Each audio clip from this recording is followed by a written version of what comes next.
हम दोनों चैप्टर का सारा फार्मूला बता देते हैं, ठीक है ना। इलेक्ट्रिक फील्ड और चार्ज वाला जो है वो, और साथ में इलेक्ट्रिक पोटेंशियल और कैपेसिटेंस वाला जो चैप्टर है, दोनों का सारा फार्मूला बता देते हैं। कैपेसिटेंस नहीं हुआ है ना, लेकिन फिर भी समझ में आ जाएगा सारा कुछ, जितना बता देंगे उतना सारा कुछ आ जाएगा। तो इसमें जो हम लोग टोटल देखने वाले हैं ना, सबसे पहला फार्मूला कहाँ से स्टार्ट होता है? कूलम्ब्स लॉ से स्टार्ट होता है ना। सबसे पहले कूलम्ब्स लॉ का जो फार्मूला है उसको नोट कर लेते हैं। सबसे पहला फार्मूला हो जाएगा कूलम्ब्स लॉ का। कूलम्ब्स लॉ किसके बीच का रिलेशन बताता है? दो चार्ज के बीच में लगने वाला फोर्स, है ना। दो चार्ज अगर रखा हुआ है तो उनके बीच लगने वाला फोर्स कितना होगा उसके बारे में बताता है। तो सबसे पहला फार्मूला हो जाएगा F बराबर K Q1 Q2 by are square. ठीक है, एक क्या बता रहे हैं, अगर दो चार्ज रखा हुआ है और दोनों चार्ज के बीच का डिस्टेंस अगर r है तो उस पर जो फोर्स लगेगा इतना लग जाएगा।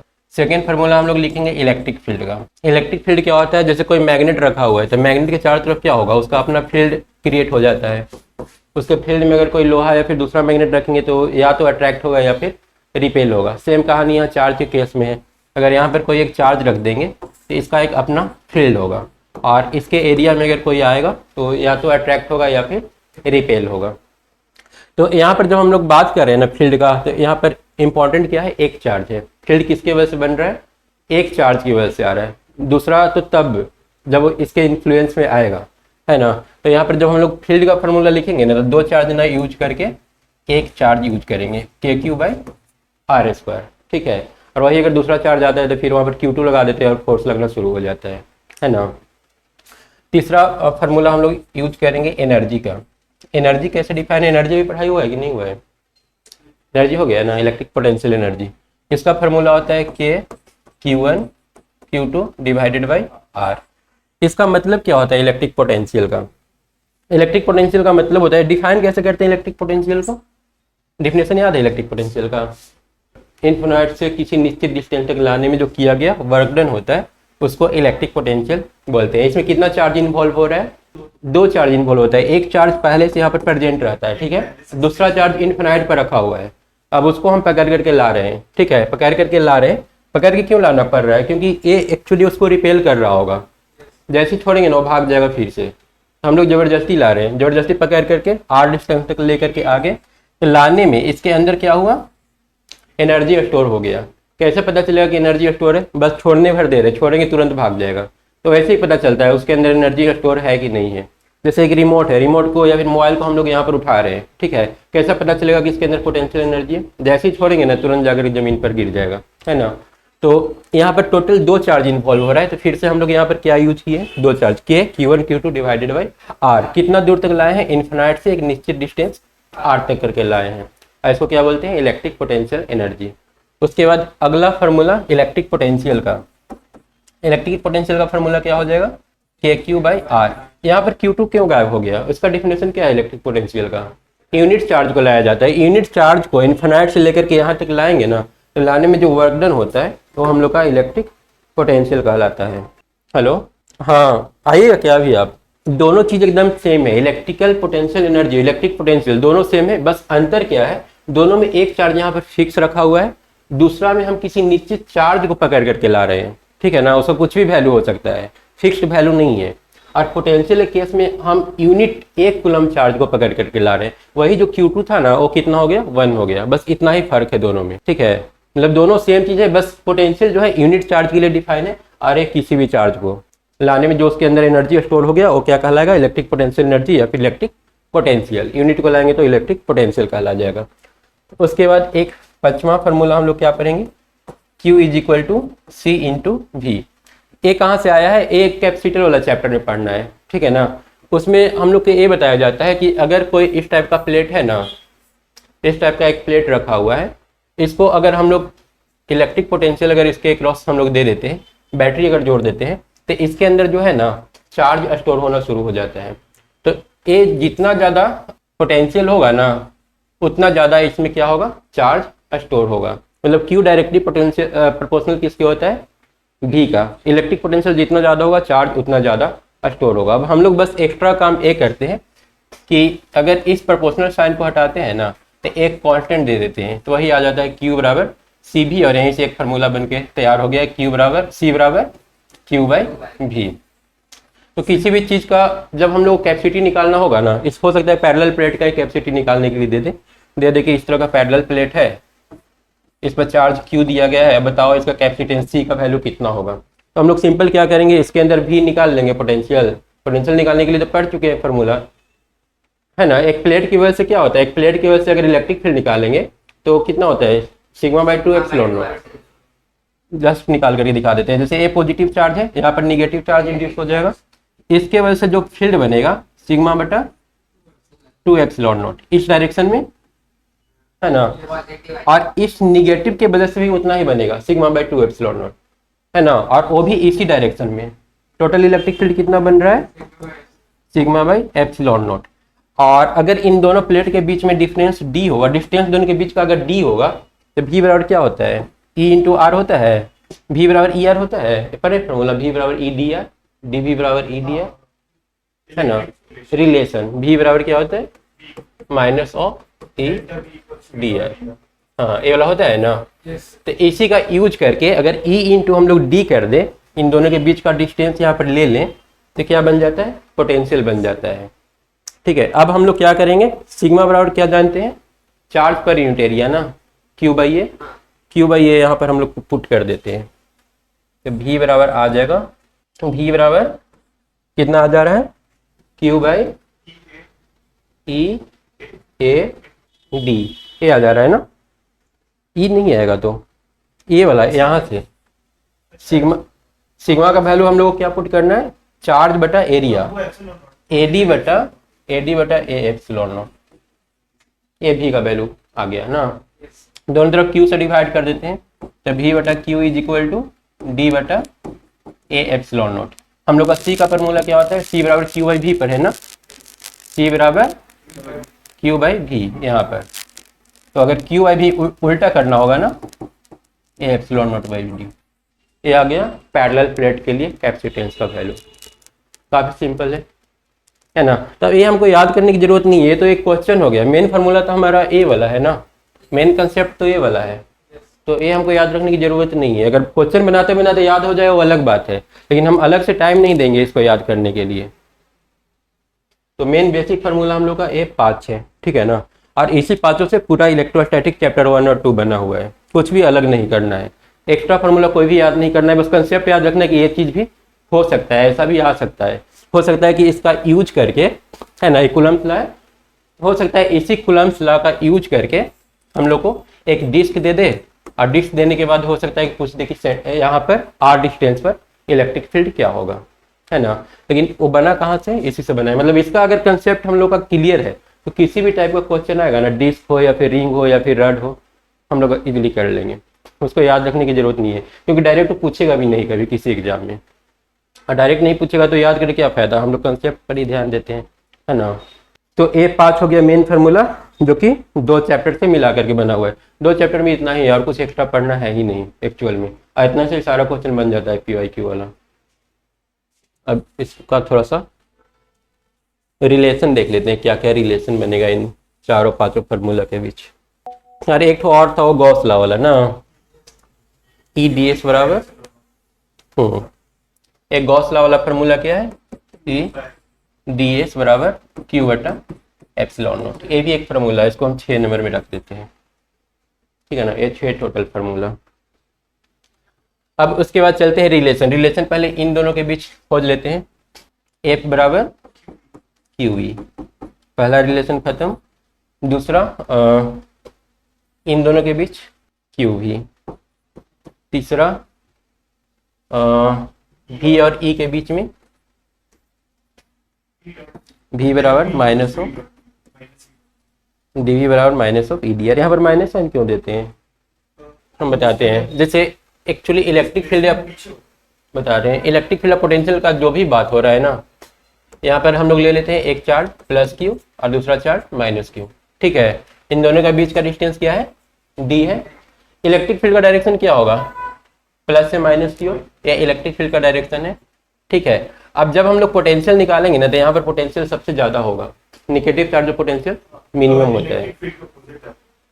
हाँ, एक्चुअली इलेक्ट्रिक फील्ड का डायरेक्शन इधर है, लेकिन इस डायरेक्शन में जैसे जैसे हम आगे बढ़ रहे हैं ना, पोटेंशियल का वैल्यू क्या हो रहा है, डिक्रीज होता जा रहा है। तो उसी चीज को दिखाने के लिए हम लोग वहाँ पर एक माइनस साइन दे देते हैं।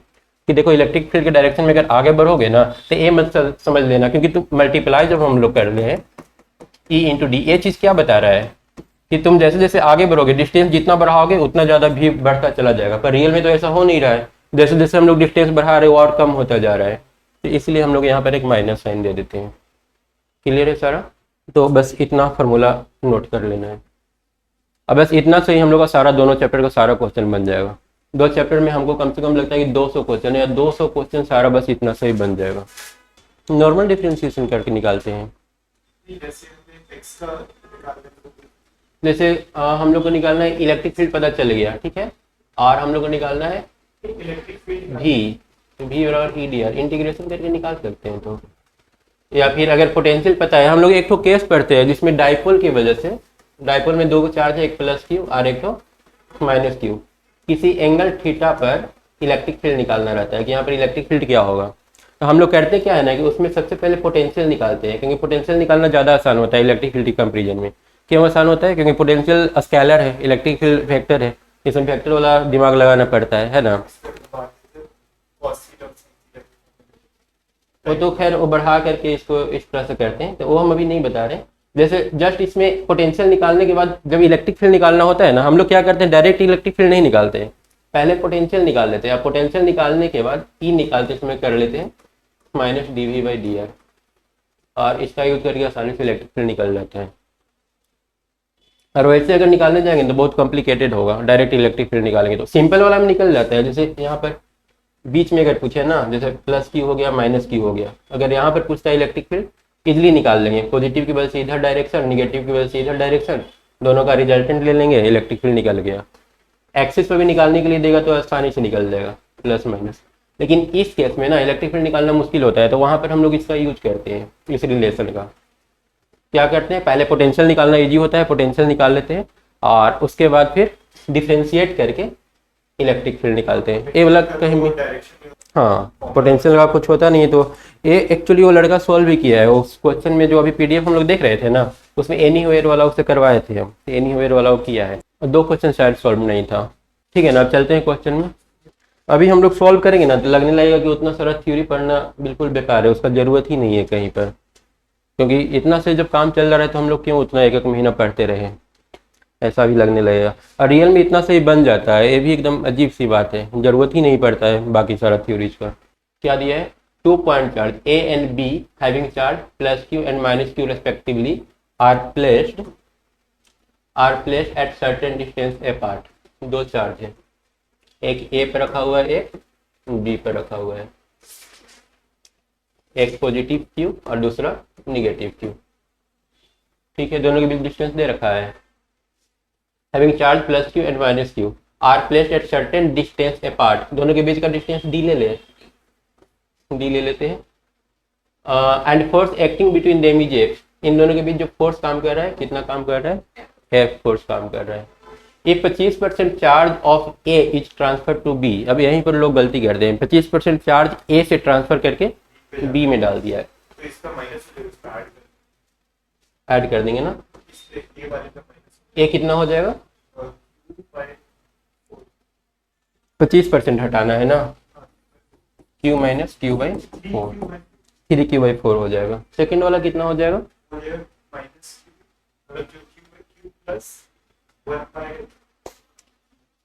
ए तो हो जा रहा है 3 क्यू बाई 4, सेकेंड वाला कितना हो रहा है, Q plus Q by 4, Q by 4 ही तो यहाँ से हटा करके वहां डाला। यहीं पर लोग कंफ्यूज करते हैं, यही वाला गलती होता है, क्योंकि सेकेंड वाला जो चार्ज है ना वो प्लस क्यू नहीं है, माइनस क्यू है। और इसको प्लस क्यू लिख के सोल्व करेंगे ना तो हो सकता है ऑप्शन भी कोई मैच कर जाए। तो ए कितना हो जाएगा, -4q R plus Q by 4 -3q by 4। तो सेकेंड वाला चार्ज हम लोग यहाँ पर कितना लिखेंगे, -3q बाई 4। बाकी डिस्टेंस वगैरह सारा कुछ सेम है ना। यहाँ पर फोर्स सिर्फ हम लोग एफ डैश लिख लेते हैं। अब दोनों का फोर्स निकाल करके कंपेयर कर देते हैं।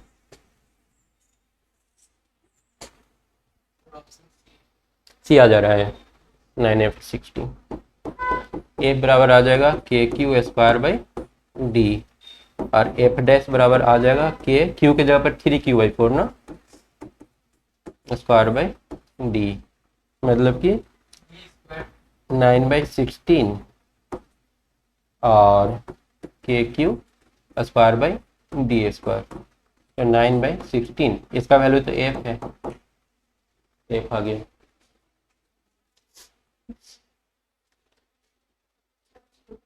हाँ अभी शुरू ही की है, बैठ जाइए ना, आगे वाला पे ही बैठ जाइए। अभी कंटिन्यू इसको ख़त्म ही कर देंगे पूरा, और अभी रिकॉर्ड भी हो जाएगा, सुबह रिकॉर्ड भी नहीं हुआ था। नेक्स्ट में चलें, ये वाला, ये तो 3/4 को बाहर निकाल लिए, 3/4 का होल स्क्वायर, इसको बढ़ा देते हैं ऐसे, के इंटू 9 क्यू स्क्वायर बाई 4 का स्क्वायर करेंगे तो 16 डी स्क्वायर।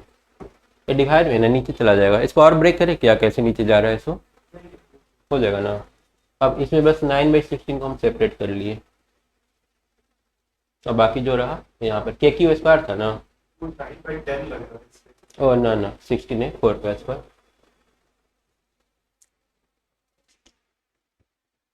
सेकेंड वाला क्या दिया है, suppose the charge of proton and charge of electron differ slightly. बोला प्रोटॉन पे जो चार्ज है और जो इलेक्ट्रॉन पर चार्ज है उसमें थोड़ा सा का फर्क है। जैसे रियल में फर्क नहीं रहता है ना, दोनों पर इक्वल चार्ज होता है, यहाँ पर बोल रहे हैं थोड़ा सा का दोनों में फर्क है। If the net of electrostatic force and gravitational force, दो चीज बोला है, एक इलेक्ट्रोस्टैटिक फोर्स और दूसरा gravitational force, between two hydrogen atom, एक हाइड्रोजन एटम यहाँ पर रखा है, एक हाइड्रोजन एटम यहाँ पर रखा है। एक हाइड्रोजन एटम के अंदर क्या होता है, एक प्रोटॉन और एक इलेक्ट्रॉन होता है। मतलब एक हाइड्रोजन एटम पर टोटल चार्ज अगर हम निकालना चाहें, एक हाइड्रोजन एटम पर टोटल जो चार्ज होगा, प्रोटॉन पर चार्ज और प्लस इलेक्ट्रॉन पर चार्ज के बराबर होता है। तो नॉर्मली तो जीरो हो जाएगा है ना, न्यूट्रल होता है, लेकिन यहाँ पर बोला कि थोड़ा सा डिफरेंस है, तो वो चार्ज यहाँ पर दिखाई देगा, थोड़ा सा जो डिफरेंस है वो। प्रोटॉन पर ले लेते हैं ई प्लस डेली, और इलेक्ट्रॉन पर ले लेते हैं माइनस ई, तो ये कैंसिल होकर के आ रहा है डेल्टा ई। मतलब कि इस हाइड्रोजन एटम पर जो चार्ज होगा ना, और डेल्टा ई के बराबर होगा, यहाँ भी डेल्टा ई होगा, ठीक है। रियल से थोड़ा सा ये क्या किया है, डिफरेंट कर दिया है। रियल में होना चाहिए जीरो, पर है कितना, डेल्टा ई चार्ज एक हाइड्रोजन एटम पर। अब यहाँ पर दो फोर्स काम कर रहा है, एक तो ग्रेविटेशनल फोर्स, ग्रेविटेशनल फोर्स क्या करेगा, एक दूसरे को अट्रैक्ट करेगा, और इलेक्ट्रोस्टैटिक फोर्स रिपेल करेगा ना। और दोनों एक निश्चित डिस्टेंस पर रखा हुआ है, बैलेंस्ड है, तो हम लोग दोनों को इक्वल कर सकते हैं ना, इक्वल कर लेते हैं। के और डेली को क्यू ही हम एज्यूम कर ले रहे हैं, K Q square by D square is equal to G m1 m2, हालांकि दोनों का मास सेम ही होगा तो हम m ही लिख लेते हैं, G M square by D square, यही ना। मतलब ए तो कैंसिल ही हो गया, हम लोग को निकालना क्या है, क्यू निकालना है। क्यू मतलब वही डेली का वैल्यू कितना होगा, तो क्यू स्क्वायर आ गया जी एम स्क्वायर बाई के ना, जी का वैल्यू कितना हो जाएगा 6.67 ना, 67 इंटू 10⁻⁻11,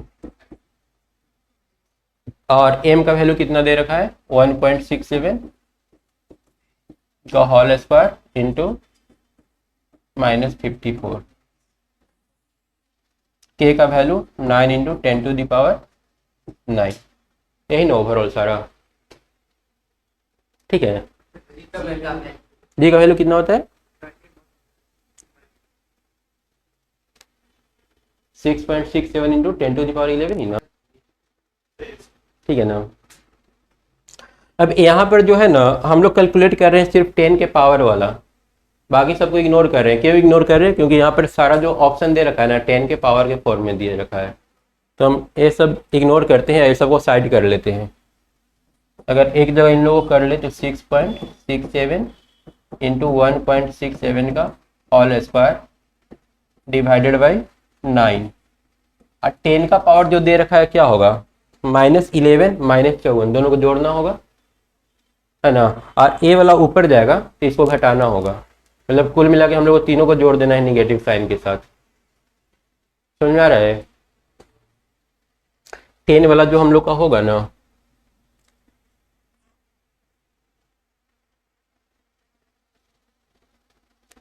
ये हो जाएगा 10 टू द पावर सबसे पहले -11 फिर उसके बाद -54 और फिर यहाँ पर जो 9 है ऊपर जाकर के ये भी माइनस ही हो जाएगा। मतलब कुल मिला करके कुछ यहाँ पर टर्म आएगा। ये जो टर्म है ना, अगर इसको कैलकुलेट करेंगे ना तो वो -74 आ जाएगा, वो ठीक है। और ए वाला अप्रॉक्स 6.67 है और ए 1.5 से ऊपर है। दोनों को मल्टीप्लाई करेंगे ना थोड़ा सा ज़्यादा बढ़ेगा, बढ़ करके अप्रॉक्स 9 के इक्वल हो जाएगा, है ना। तो वो लगभग लगभग 1 के बराबर आ जाएगा, इसीलिए उसको इग्नोर किया है। तो 1 इंटू 10⁻, कितना, -74। तो ये आ रहा है क्यू स्क्वायर का वैल्यू। तो यहाँ से अब क्यू निकाल लेंगे तो कितना आ जाएगा, 10⁻−37। तो वही डेली का वैल्यू आ जाएगा 10⁻−37।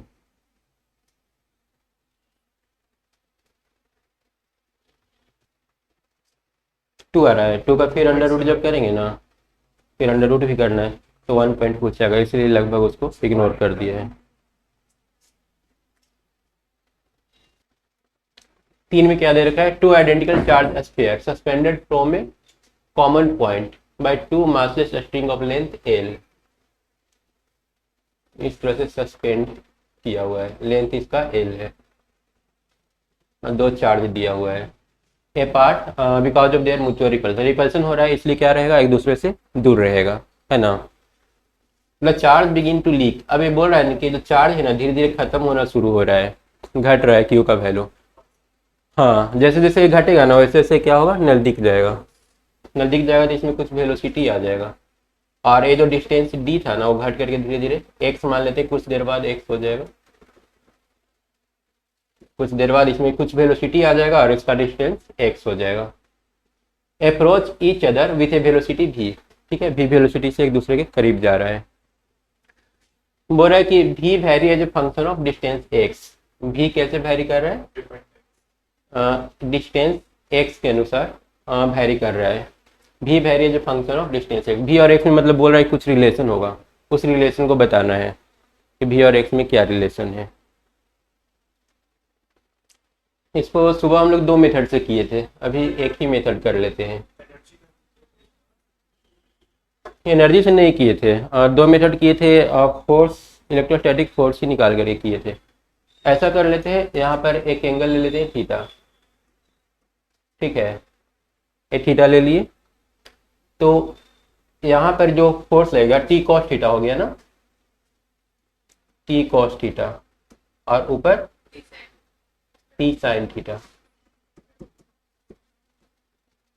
इधर फोर्स कौन सा लगेगा, इलेक्ट्रोस्टैटिक फोर्स F ही, और नीचे में क्या लगेगा, mg ना।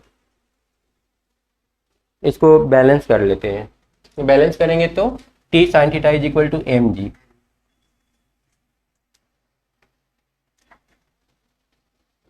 T sine theta equal to mg, और T cos theta is equal to K Q square by X square, यही ना, के Q square by X square. सुबह में जब हम सॉल्व किए थे ना, थीटा ऊपर वाला लिए थे, ठीक है ना। अभी फर्क पड़ेगा कुछ कि नहीं पड़ेगा, नहीं पड़ना चाहिए ना। थीटा हम लोग किसी को एज्यूम कर सकते हैं, सुबह जब सॉल्व किए थे तो इसको थीटा एज्यूम करके सॉल्व किए थे। अभी देख लेते हैं नीचे वाला को थीटा एज्यूम करे क्या होता है।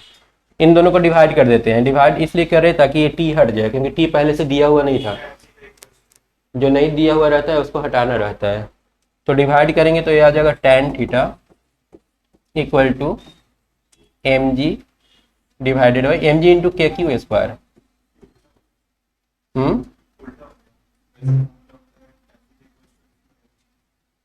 क्या होता है, FE/mg, इसलिए तो याद नहीं करते हो ज़्यादा फार्मूला हर समय चेंज होते रहता है।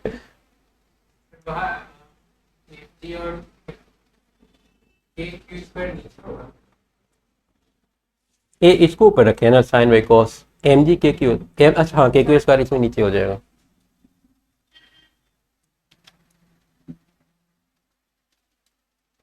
ये एक्स स्क्वायर था ना, mg divided by K Q square, और ये एक्स स्क्वायर ना, यहाँ पर एक्स स्क्वायर ही था। ठीक है, अभी मैच कर गया क्या फॉर्मूला के साथ? मैच नहीं किया है।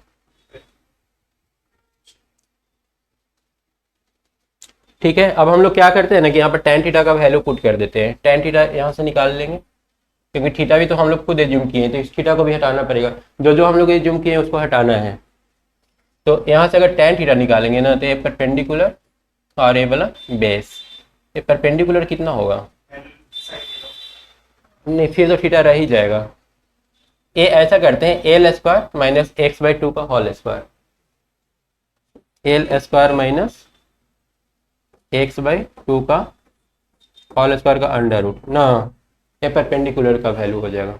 अब यहाँ पर सही है, एल भी गिवन है, एक्स भी गिवन है, कोई भी नया चीज़ हम नहीं रखे हैं। और बेस का वैल्यू एक्स बाई टू और इज इक्वल टू, इधर में क्या है, M G X square divided by K Q square. ठीक है, अब यहाँ पर एक चीज और बता करके रखा है कि डी का जो वैल्यू है ना, एल से बहुत छोटा है। हम लोग का एक्स तो एल से भी छोटा है ना। डी जो था वो क्या था, एल से छोटा है, और डी से भी छोटा हम लोग एक्स से ज्यूम करके रखे हैं। मतलब एल के सामने एक्स बिल्कुल निग्लेजिबल हो गया, तो वहां पर खत्म ही कर देते हैं इसको। ठीक है ना, ये खत्म हो जाएगा तो सिर्फ एल बचेगा ऊपर में। मतलब ये अब आ गया 2l by X equal to M G X square by K Q square. अब यहाँ से क्या करते हैं ना कि जो जो कांस्टेंट टर्म है ना उसको हटा देते हैं, क्योंकि हम लोग को जरूरत है सिर्फ v और x का। कांस्टेंट टर्म यहाँ से हम हटाएंगे, तो अगर कांस्टेंट टर्म सारा कुछ हटा दे तो आ जाएगा 1/x proportional x square by Q square. नहीं ना, बाकी सब तो कांस्टेंट टर्म है, उस सब का जरूरत है नहीं। क्यू वेरी कर रहा था और एक्स वेरी कर रहा था, इसलिए क्यू और एक्स को हम लोग रख लिए, और रिलेशन भी हम लोग को क्यू और एक्स के बीच ही, भी और एक्स के बीच चाहिए, है ना। अगर इसको थोड़ा सा क्रॉस मल्टीप्लीकेशन कर ले, क्यू स्क्वायर प्रोपोर्शनल क्या आ जाएगा, एक्स क्यू, या क्यू प्रोपोर्शनल आ जाएगा एक्स के पावर 3/2 ना। ठीक है, उसके बाद यहाँ पर एक कंसेप्ट और दे रखा है, एक लाइन लिखा है कि D Q by D T जो है ना वो कांस्टेंट है। Charge begin to leak from both the sphere at a constant rate. मतलब अगर D Q by D T हम लोग निकालना चाहेंगे ना तो वो भी कांस्टेंट ही आ जाएगा। तो हम लोग D Q by D T निकाल लेते हैं और हम लोग का काम भी हो जाएगा। अगर बोथ साइड डिफ्रेंशिएट कर देंगे ना तो D X by D T क्या होता है, भी होता है, D X by D T भी हो जाएगा ना, तो हम लोग को भी का रिलेशन भी मिल जाएगा। यहाँ पर कर लेते हैं D Q by D T is equal to 3/2 X के power 3/2 minus 1 D X by D T. अगर बोथ साइड डिफ्रेंशिएट करते हैं तो अब उसके बाद फिर से देख लेते हैं जो जो कांस्टेंट टर्म है, फिर हटाएंगे उसको।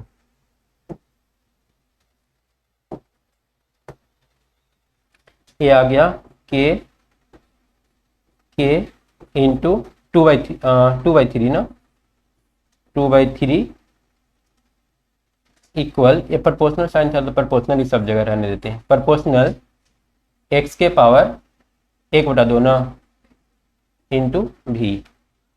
अब ए वाला पूरा का पूरा कांस्टेंट है ना, मतलब कि एक्स इंटू एक्स के पावर हाफ इंटू भी क्या आ रहा है, कांस्टेंट आ रहा है।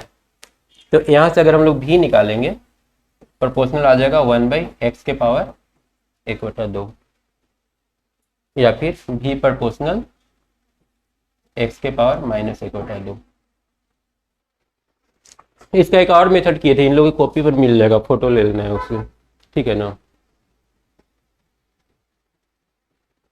यहाँ पर हम थीटा चेंज किए, मतलब थीटा चेंज करने से कोई फर्क नहीं पड़ता है। मतलब किसी भी तरह से हम लोग क्वेश्चन सॉल्व करें, बस जो जो एज्यूम किए हैं उसको हटाना है, आंसर आ जाएगा। एल के मुकाबले में बोल रहे हैं ना कि एक्स बहुत छोटा है यार, एक्स का हाफ भी करना है। जैसे एक्स मान के चल रहे हैं कि 0.2 होगा, उसका हाफ करेंगे तो 0.1 हो जाएगा, 0.1 का और स्क्वायर कर देंगे तो और छोटा 0.01 हो गया, तो अप्रॉक्स 0 ही हो गया हो। कहीं पर भी छोटा टर्म का जब स्क्वायर करना रहता है ना तो उसको हम लोग निगलेक्ट कर देते हैं। हाँ, एक और कंडीशन होना चाहिए, साथ में माइनस प्लस कुछ होना चाहिए, मल्टीप्लिकेशन में वो नहीं फिर रूल लागू होता है, एडिशन सब्ट्रैक्शन में ही लागू होता है। ये चीज़ मिलेगा डाइपोल का, जब हम लोग सॉल्व करते हैं ना तो वहाँ पर डाइपोल के लिए जब इलेक्ट्रिक फील्ड निकालते हैं वहाँ पर निगलेक्ट करना रहता है। पिछला बार हम ये देखेंगे जितने भी स्टूडेंट का रिजल्ट हुआ है ना उसमें कुछ कुछ कोटा का भी था। मैक्सिमम उन लोगों को देखेंगे काम जो किया है ना सिर्फ पेन और पेपर से किया है। उन लोगों के सामने क्वेश्चन रहता था, मतलब एक तो होता है ना कि बस सामने लेक्चर आ रहा है, लेक्चर में क्वेश्चन आ रहा है, उसको देख रहे हैं, उसके बाद फिर अगला में बढ़ जा रहे हैं। तो देखा हुआ चीज़ याद नहीं रहता है जब तक खुद से नहीं करेंगे पेन से। सबसे बेस्ट तरीका है कि आकर के बोर्ड पर सोल्व करना। वो अगर कर लेते हैं ना तो फिर वो कभी मतलब दिमाग से नहीं जाएगा। बेस्ट यही होता है कि 2 घंटा का एक लेक्चर देख ले वन शॉट कोई भी, उसके बाद प्रीवियस ईयर का 100-200 क्वेश्चन लेकर के बैठ जाए। जो कंसेप्ट क्लियर नहीं है ना क्वेश्चन सॉल्व करते करते क्लियर हो जाएगा और टाइम भी बचेगा बहुत ज़्यादा। और D Q by D T की जगह के यूज कर लिए, D Q by D T constant है ना तो उसके लिए के लिख दिए हैं। इसमें क्या दे रखा है, two pitch balls carrying equal charge are suspended from a common point. एक कॉमन पॉइंट से 2 चार्ज को सस्पेंड कर दिया गया है। दोनों को क्यू एज्यूम कर लेते हैं, कुछ गिवन नहीं है ना, क्यू क्यू दोनों हो गया। उसके बाद क्या किया है, the equilibrium separation between them is R. दोनों के बीच का डिस्टेंस कितना दिया है, आर दिया है, मतलब पहला केस ये वाला है। उसके बाद क्या किया ना कि आधा डिस्टेंस पर जाकर के इसको रस्सी से बांध दिया है। ठीक है, रस्सी से बांध देगा तो ये जो डिस्टेंस है वो चेंज हो जाएगा, है ना। पहले से डिस्टेंस कितना था आर, अब कितना हो गया, आर डैश हो गया। अब हम लोग से पूछा है कि आर डैश और आर में रिलेशन क्या होगा।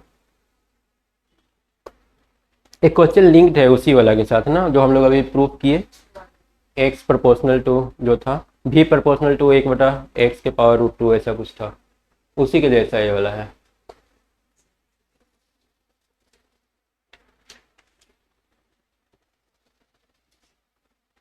हम लोग को रिलेशन लाना है इस r में और r डैश में। क्वेश्चन समझ में आ गया ना, ऐसा किया हुआ है। b याद तो नहीं है, शायद डी था ना, डी था।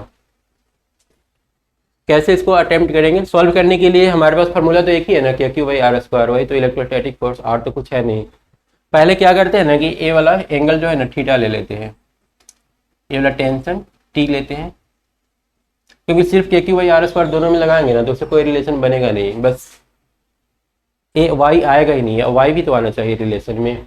तो सिर्फ इलेक्ट्रोस्टैटिक फोर्स लगाने से तो होगा नहीं। हम लोग क्या करते हैं, इस टी को 2 पार्ट में ब्रेक कर लेते हैं। ए टी कॉस थीटा हो गया और ये हो गया टी साइन थीटा।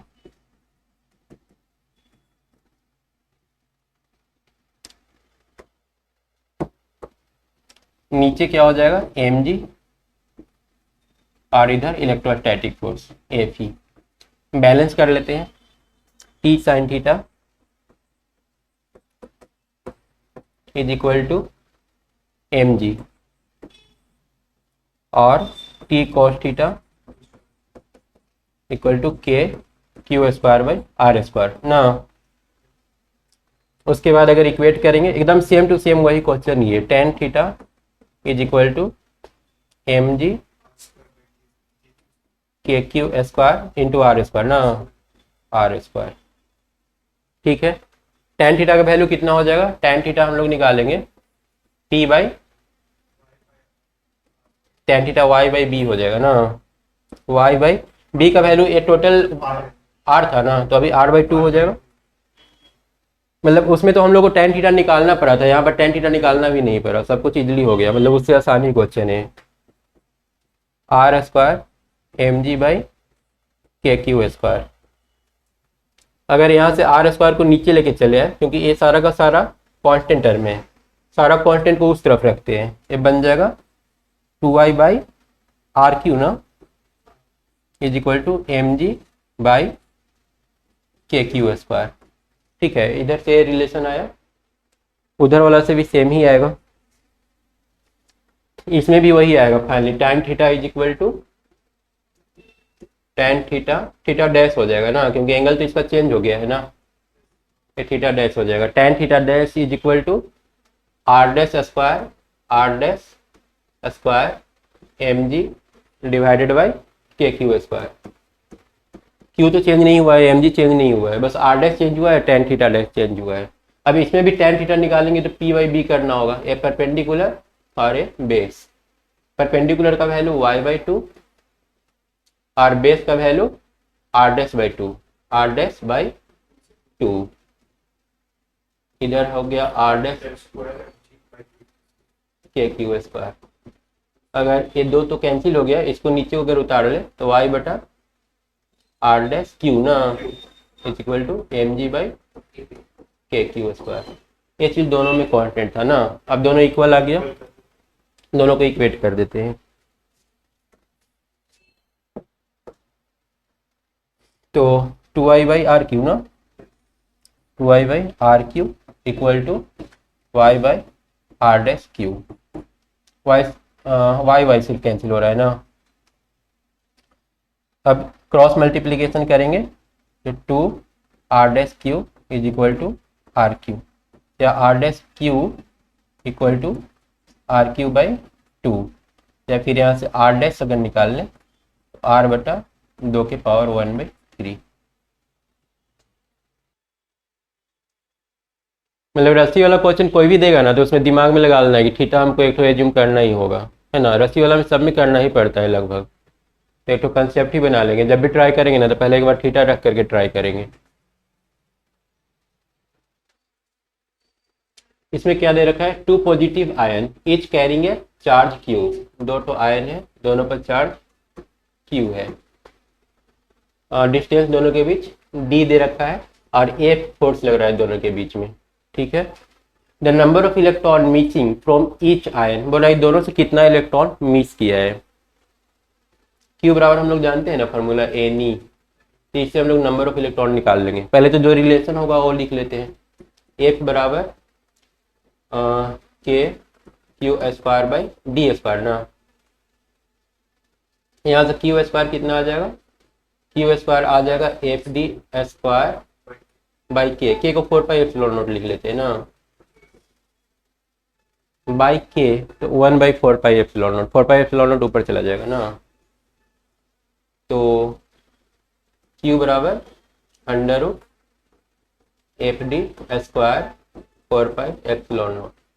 क्यू की जगह पर एन ही कर देना, क्यू बराबर एन ही करेंगे, एन हम लोग को निकालना है तो ई राइट साइड में चलाएगा, under root F D square 4 pi epsilon naught divided by E square का अंडर रूट कर सकते हैं, क्योंकि यहाँ पर एन ही था तो एन को हम इधर रहने दिए और ई को इधर डिवाइड भी कर दिए, और सबको अंडर रूट के अंदर रखने के लिए यहाँ पर स्क्वायर बना दिए, मतलब ऑप्शन सी आ रहा है। बहुत ज़्यादा इजी था ना। हाँ बस यहाँ पर नया कंसेप्ट यही एक है, मतलब बहुत कोई क्वेश्चन ही नहीं समझ पाया होगा इसलिए सॉल्व छोड़ दिया होगा इसको, नहीं तो कुछ क्वेश्चन में था नहीं। नंबर मुझे इसलिए हमने वो वाला लगाया। हाँ बस नंबर ऑफ इलेक्ट्रॉन पूछ रहा था इसलिए क्यू बराबर हम ए नहीं कर दिए।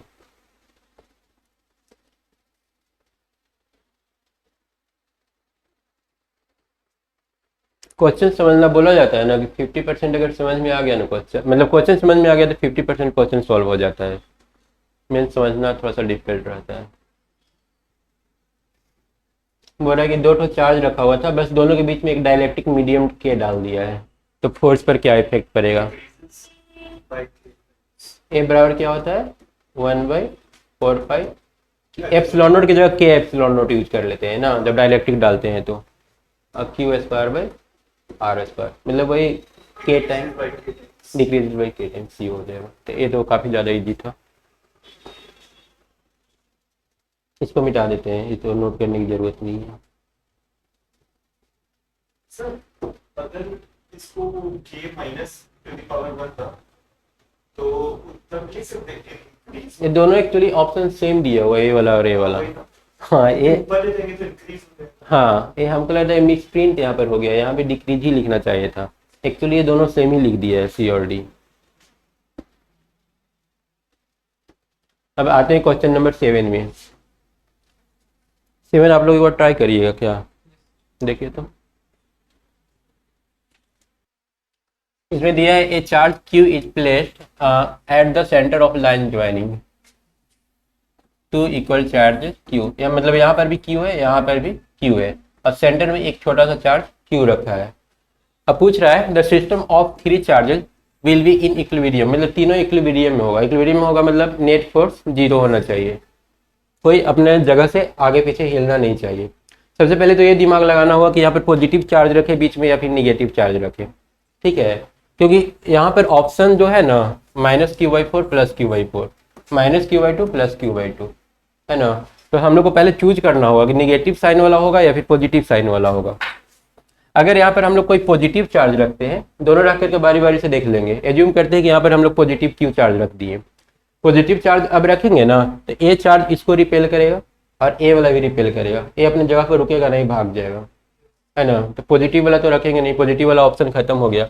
फिर हम लोग के पास ऑप्शन जो बचता है, एक ए वाला बचता है और दूसरा ए वाला ऑप्शन बचता है। अगर यहाँ पर इस तरह का ऑप्शन देता है ना कि एक -q/4 है और दूसरा 3q/2 है, -3q/2, तब चूज करना हमारे लिए आसान होता। अभी भी हम लोग को सॉल्व नहीं करना पड़ता। क्यों सॉल्व नहीं करना पड़ता? क्योंकि यहाँ पर जो है ना इन दोनों से अगर बड़ा चार्ज रख देंगे ना, मान लेते हैं हम यहाँ पर निगेटिव रख दिए, ठीक है, -q रख दिए, अब होगा क्या, ए वाला जो चार्ज है इसको रिपेल करेगा, बदला में ए क्या करेगा, अट्रैक्ट कर लेगा, है ना, बैलेंस हो जाएगा। लेकिन अगर इसका वैल्यू ज़्यादा रहा तो ए क्या करेगा, इसको तो ज़्यादा स्ट्रॉन्ग पावर से खींचेगा ना, फिर तो बैलेंस नहीं रह पाएगा। मतलब कि यहाँ वाला जो चार्ज है ना इन दोनों से ऑब्वियसली छोटा है, क्योंकि अगर इक्वल भी रखेंगे ना तो ये अपनी तरफ खींच लेगा, ये ज़्यादा नज़दीक है ना। इक्वल भी अगर रखेंगे तो खींच लेगा और ज़्यादा रखेंगे तो 100% खींचेगा। तो ऑप्शन नहीं बचता है कि यहाँ पर निगेटिव चार्ज तो होगा और होने के साथ साथ इसका जो मैग्नीट्यूड होगा ना इन दोनों से कम होगा। लेकिन यहाँ पर ऑप्शन में क्या किया है ना कि दोनों कम कम दे दिया है, ठीक है ना। तो अब हम लोग को सॉल्व करना ही पड़ेगा। अब यहाँ पर जो डिस्टेंस है ना और डी ले लेते हैं, ये बीच में रखा है इसलिए ये कितना d/2। अब ए इसको रिपेल कर रहा होगा kq² फोर्स से, और ए वाला इसको अट्रैक्ट कर रहा होगा kq/d/2 का स्क्वायर करेंगे तो d² × 4 आ जाएगा ना।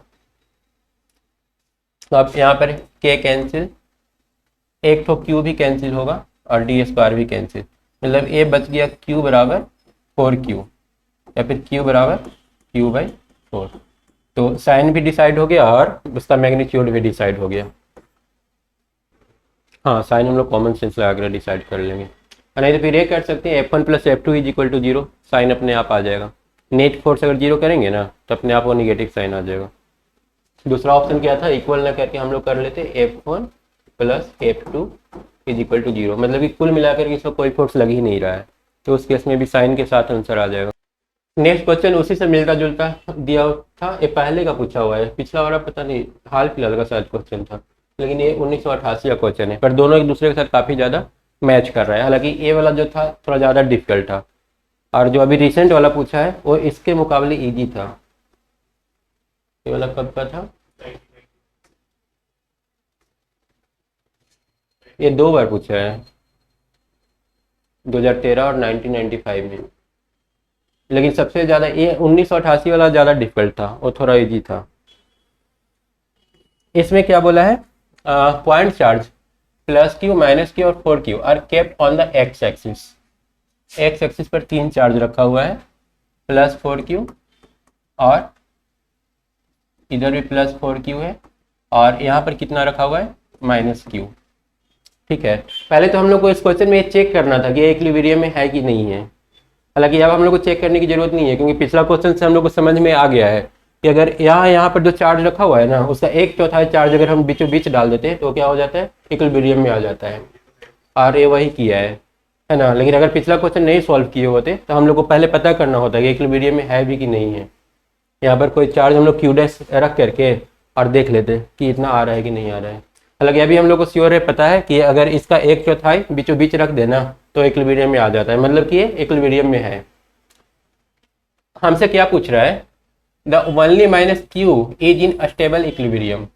यहाँ पर दो कंसेप्ट है, एक पहले तो ए माइनस क्यू लिया है तो ये तो गलत हो गया, तीनों का तीनों इक्विलिब्रियम में है ना, तीनों चार्ज इक्विलिब्रियम में है, तो सिर्फ माइनस क्यू बोलना सही नहीं होगा, तो इसको तो हटा ही देते हैं। अब रहा ऑप्शन ए वाला, बी और C, all the charges are in equilibrium, इसको अगर नहीं लिखा हुआ रहता तो फिर ये दोनों सही था, तीनों का तीनों क्या है, इक्विलिब्रियम में है, all charges are in equilibrium. लेकिन यहाँ पर एक नया कंसेप्ट जोड़ दिया है, स्टेबल इक्विलिब्रियम और नॉन स्टेबल इक्विलिब्रियम। स्टेबल और नॉन स्टेबल इक्विलिब्रियम क्या होता है? जगह पे आना चाहिए, स्टेबल होते हैं। जैसे यहाँ पर एक बॉल रखा हुआ है, इसको अगर हम लोग हिला देंगे तो वापस से यहीं पर आ जाएगा, ये क्या हो गया, स्टेबल इक्विलिब्रियम। और अगर यहाँ पर रख दे, इसको थोड़ा सा हिला देते हैं तो गिर जाएगा, फिर वापस नहीं आएगा, तो इसको क्या बोलेंगे, नॉन स्टेबल इक्विलिब्रियम। अब ये जो हमारा वाला केस है ना, इसमें इस चार्ज को अगर हम लोग थोड़ा सा इधर मूव करा देते हैं ना, तो होगा क्या, ये वाला फोर्स ज़्यादा स्ट्रांग हो जाएगा और इसको अपने तरफ खींच लेगा, है ना, तो ये क्या हो जाएगा, नॉन स्टेबल इक्विलिब्रियम, सी, है ना, ये अनस्टेबल इक्विलिब्रियम में है। अगर थोड़ा सा उसको मूव करा देते हैं ना आगे पीछे, वो अनबैलेंस हो जाएगा। अच्छा, ये रिपेल भी फिर ज़्यादा ही करेगा ना, फिर हम लोग को निकाल के देखना पड़ेगा ना, ये वाला लेंथ हम लोग फिर एक से ज्यूम कर लेंगे, और ये वाला लेंथ टोटल ए गिवन है, इन दोनों के बीच का लेंथ ए है ना, टोटल लेंथ 2a है, तो ए वाला फिर जो हो जाएगा a प्लस एक्स, ऐसा हो जाएगा ना, नया डिस्टेंस a प्लस एक्स, अगर इसको x से जूम कर लेते हैं तो a प्लस एक्स, अब निकाल के देख लेंगे दोनों फोर्स इक्वल हो रहा है कि नहीं हो रहा है ना। तो यहाँ पर अगर F1 निकालेंगे तो 4q k इंटू 4q का स्क्वायर बटा कितना हो जाएगा, डी स्क्वायर ना, a प्लस एक्स का होल स्क्वायर। F2 निकालेंगे तो k इंटू यहाँ पर माइनस क्यू है और एक प्लस 4q है और डिवाइडेड बाई एक्स स्क्वायर।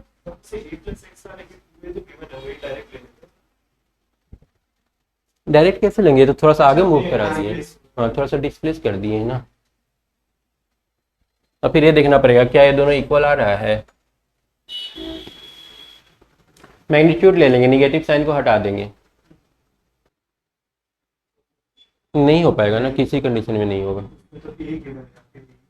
हाँ, नीचे वाला a जो है ना, ये ज़्यादा हो जा रहा है, a प्लस एक्स, और नीचे सिर्फ x है। ऐसे अगर नंबर लेकर के हम लोग टेस्ट करें ना, इजीली आ जाएगा, कोई डिजिट लेकर के अगर हम लोग चेक कर लें तो इजीली आ जाएगा। हाँ, डायरेक्टली नहीं बोल सकते हैं, करना ही पड़ेगा। एक्चुअली ये वाला जो फोर्स है ना, ये हमको लग रहा है ज़्यादा स्ट्रांग हो जाएगा कंपेयर तो वो। इसमें क्या दे रखा है, an electron falls from rest through a vertical distance h, एक हाइट h पर हम लोग ले लेते हैं एक इलेक्ट्रॉन को, और इसका इनिशियल वेलोसिटी क्या दे रखा है, रेस्ट से आ रहा है ना 0, और इलेक्ट्रिक फील्ड का डायरेक्शन अपवर्ड ना,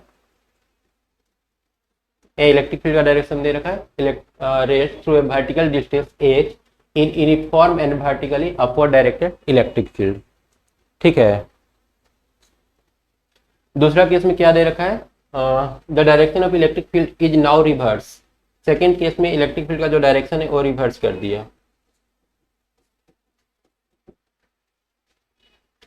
ए proton is allowed to fall from rest, और यहाँ पर क्या हो रहा है, प्रोटॉन नीचे की ओर आ रहा है, हाइट अभी भी h ही रखा है, इलेक्ट्रॉन की जगह बस प्रोटॉन ले लिया है, u अभी भी क्या है 0 ही है, ये डिस्टेंस दोनों ही केस में h है।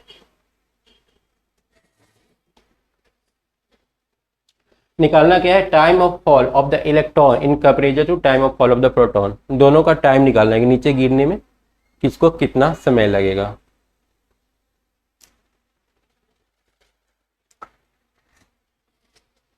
टाइम निकालने के लिए हम लोग फार्मूला क्या लगाएंगे, h बराबर ut plus half A T square, ये फार्मूला लगा सकते हैं, ये बस हम लोग को पता करना है ना, हाफ ए टी स्क्वायर। हम लोग क्या पता करना है, इसमें सिर्फ अननोन क्या है, a का वैल्यू अननोन है,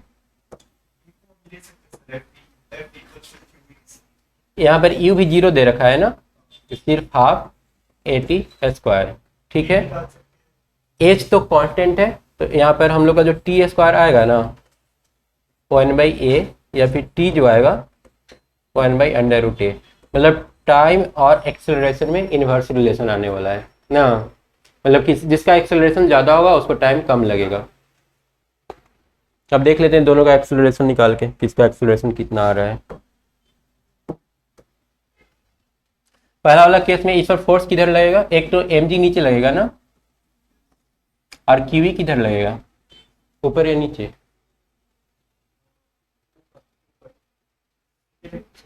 इलेक्ट्रॉन है ना, इलेक्ट्रॉन पर इलेक्ट्रिक फील्ड के डायरेक्शन के अपोजिट निगेटिव साइन होता है ना, मतलब कि qv भी इसमें नीचे ही लगेगा। क्यू ही लिख देते हैं इसको, ठीक है। इसमें दोनों का दोनों नीचे लग रहा है फोर्स, ए एफ के बराबर होगा। अगर यहाँ से इक्वल टू mg कर लेते हैं तो ए आ जाएगा mg plus qe is equal to m into a, या यहाँ पर g plus qe by m is equal to a. इसका एक्सेलरेशन ए आ रहा है ना।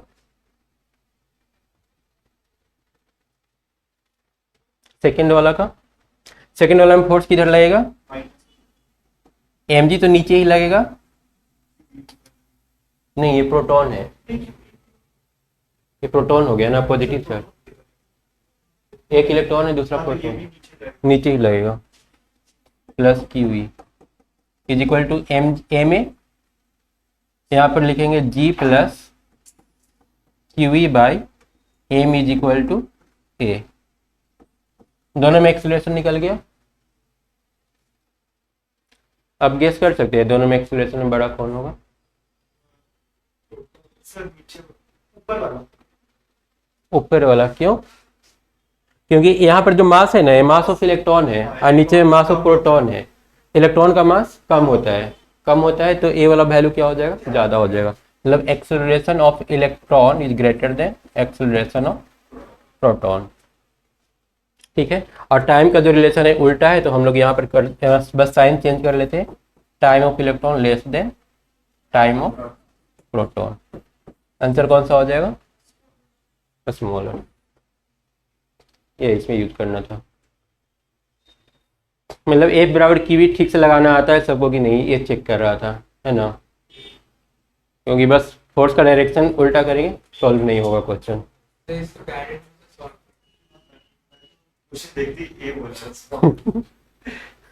डायरेक्ट मतलब जो हल्का है वो जल्दी कैसे,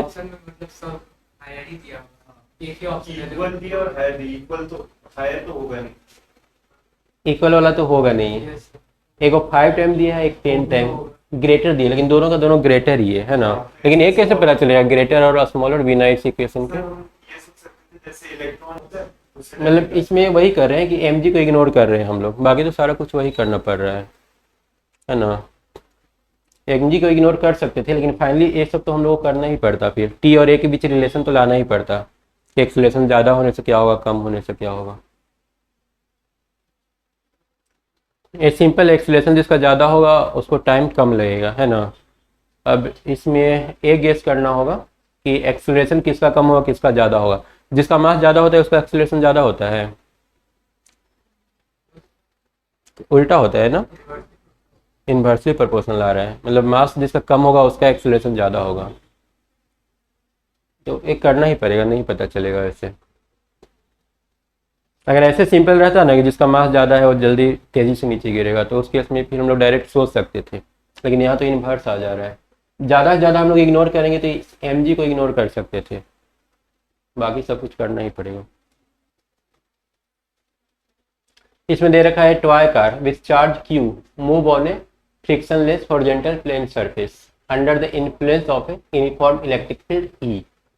एक कार है जो इस तरह से मूव कर रहा है, ठीक है। फोर्स कितना इस पर लग रहा है, qv ना, क्योंकि इलेक्ट्रिक फील्ड E के अंदर ये मूव कर रहा है, तो इस पर टोटल फोर्स कितना लगेगा, qv लगेगा।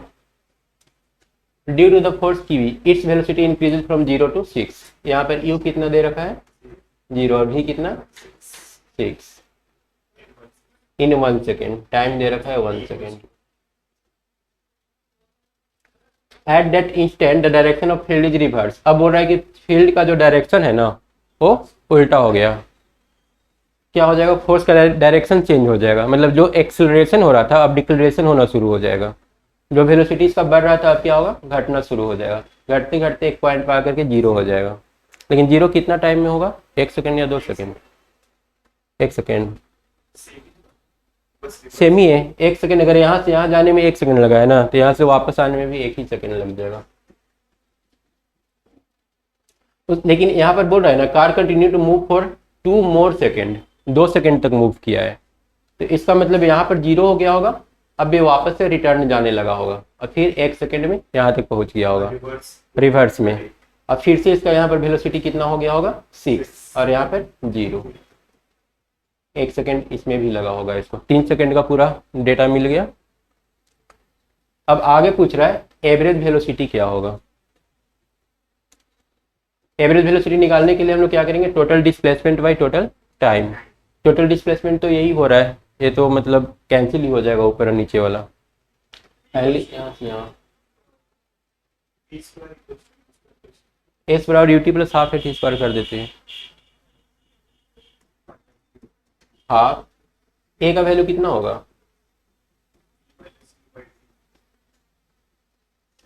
We square minus C square, 6 आ रहा है ना ए का value.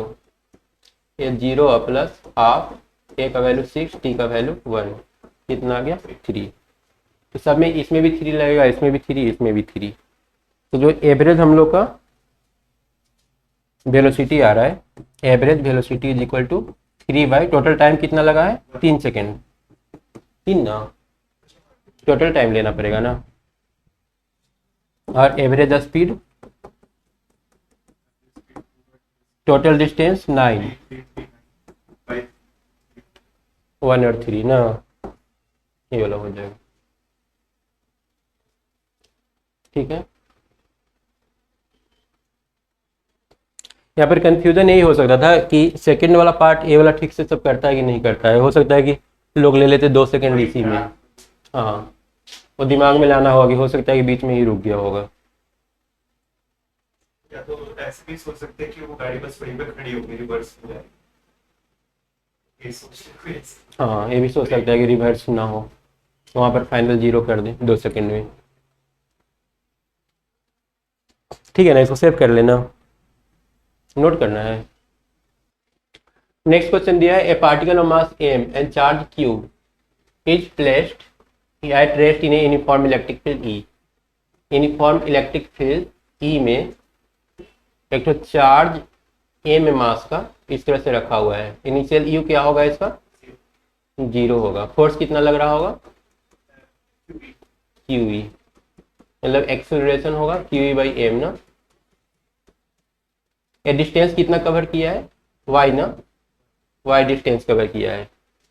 The kinetic energy attend, बोल रहा है कि यहाँ पर इसका काइनेटिक एनर्जी कितना हो जाएगा, u प्लस एटी करके निकल जाएगा ना कि नहीं निकलेगा, टाइम नहीं दिया हुआ है। V square minus U square 2a y, तो वी स्क्वायर कितना आ गया 2a y, ए बराबर है QE बाई एम। अब काइनेटिक एनर्जी निकल जाएगा, काइनेटिक एनर्जी बराबर हाफ m, वी स्क्वायर तो ये है ही, ये आ रहा है ना 2y QE बाई एम है ना, QYE ऑप्शन ए। ये एक और तरीके से बन रहा था यहाँ पर, अगर हम लोग वर्क डन इसका निकाल लेना, फोर्स बराबर कितना होता है, W बराबर F इंटू डिस्प्लेसमेंट ना, F बराबर कितना QE इंटू y। ऐसे बहुत सिंपल बन गया था।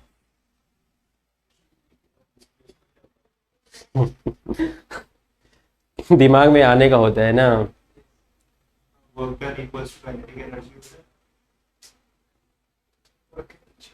चेंज इन एनर्जी जो होगा वही वर्क डन होगा। इनिशियल में एनर्जी 0 था, फाइनल एनर्जी वो है, तो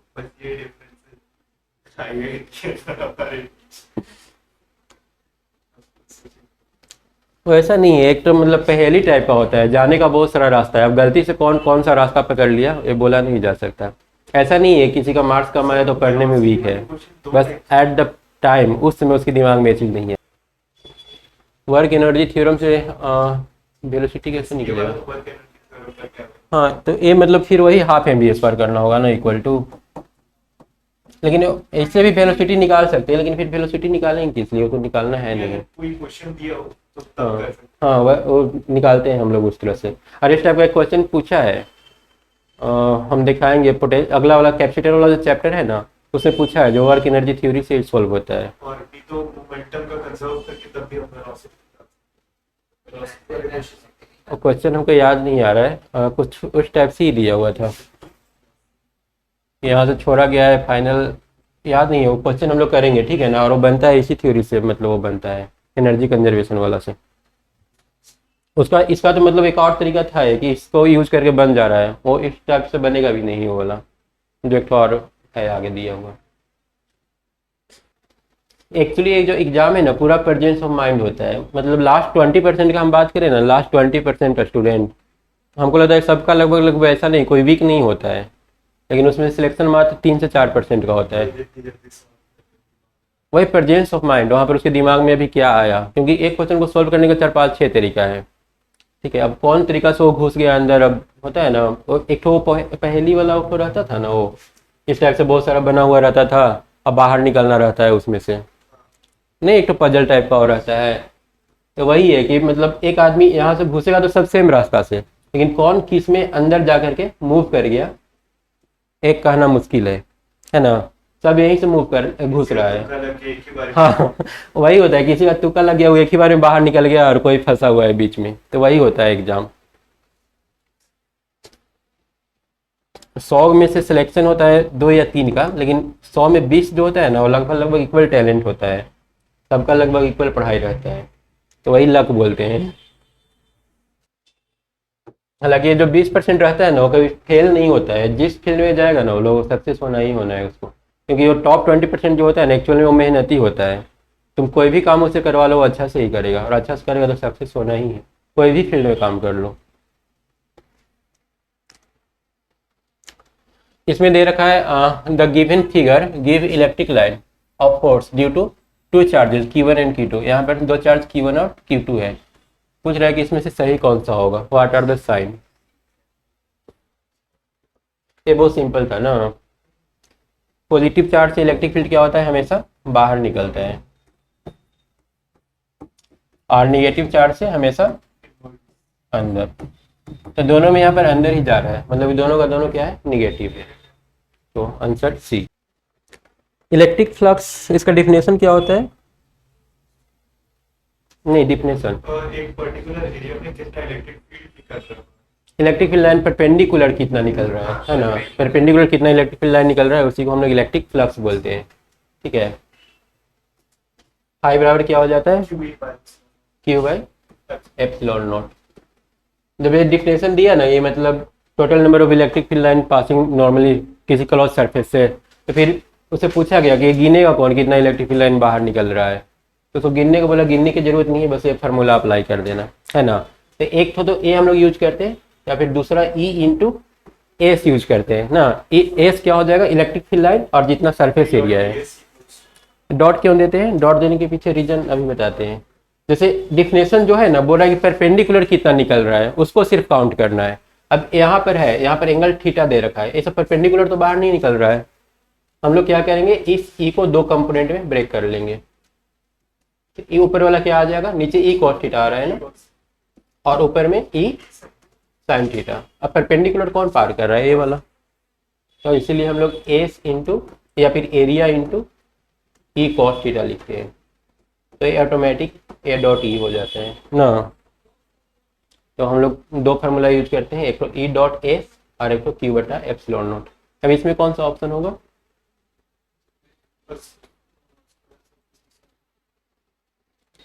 ई डॉट एस तो होगा ही होगा है ना, लेकिन एस के जगह पर क्या ले लिया है यहाँ पर, L², क्योंकि सरफेस एरिया जो इसका है ना, बोला लंबाई और चौड़ाई दोनों, साइड एल है तो ये तो होता ही है, एक ही जगह एक्सप्रेस। हाँ बस एल स्क्वायर, ए जो है ना दोनों इक्वल है इसलिए मल्टीप्लाई करके एरिया निकाल लिया, तो E L square dot L square और कॉस थीटा आ गया तिरछा है इसलिए ना।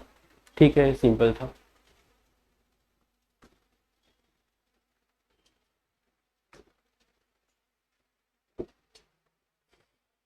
इसमें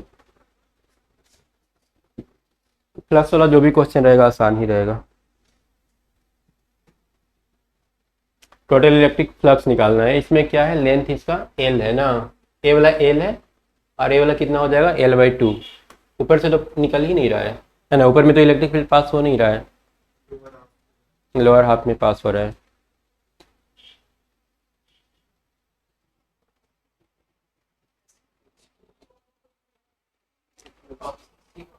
सी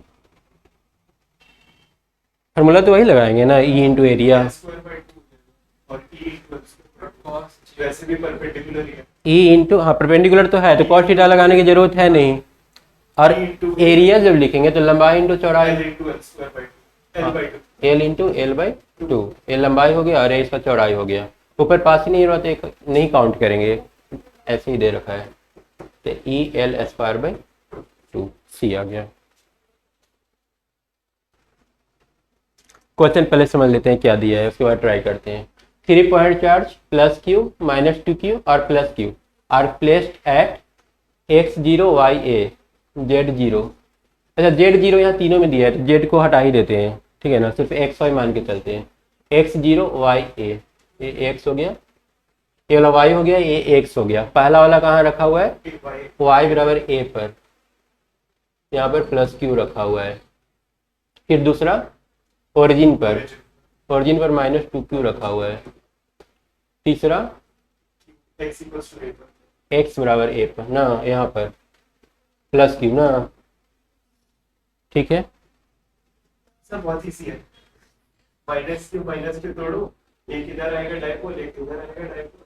एक किधर आ रहा है, प्लस से माइनस की ओर डायरेक्शन होता है ना, इधर माइनस से प्लस की ओर होता है, हाँ माइनस से प्लस की ओर हो जाएगा। एक इधर और दूसरा इधर।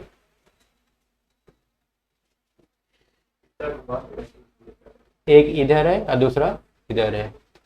P बराबर कितना हो जाएगा QE ना, Q इंटू ए हो जाएगा ना, दोनों के बीच का डिस्टेंस a दिया है, Q इंटू ए, दोनों का रिजल्टेंट बस निकाल देना है। P² प्लस P² का अंडर रूट ना, तो √2P, मतलब कि √2 इंटू पी के जगह पर QA। √2 QA कहाँ पर दिया हुआ है, ये वाला along the line joining point. अच्छा √2 QA 3 गो में दिया है ना, along x डायरेक्शन होगा नहीं, along y डायरेक्शन होगा नहीं, तो फिर एक तो वही बच रहा है।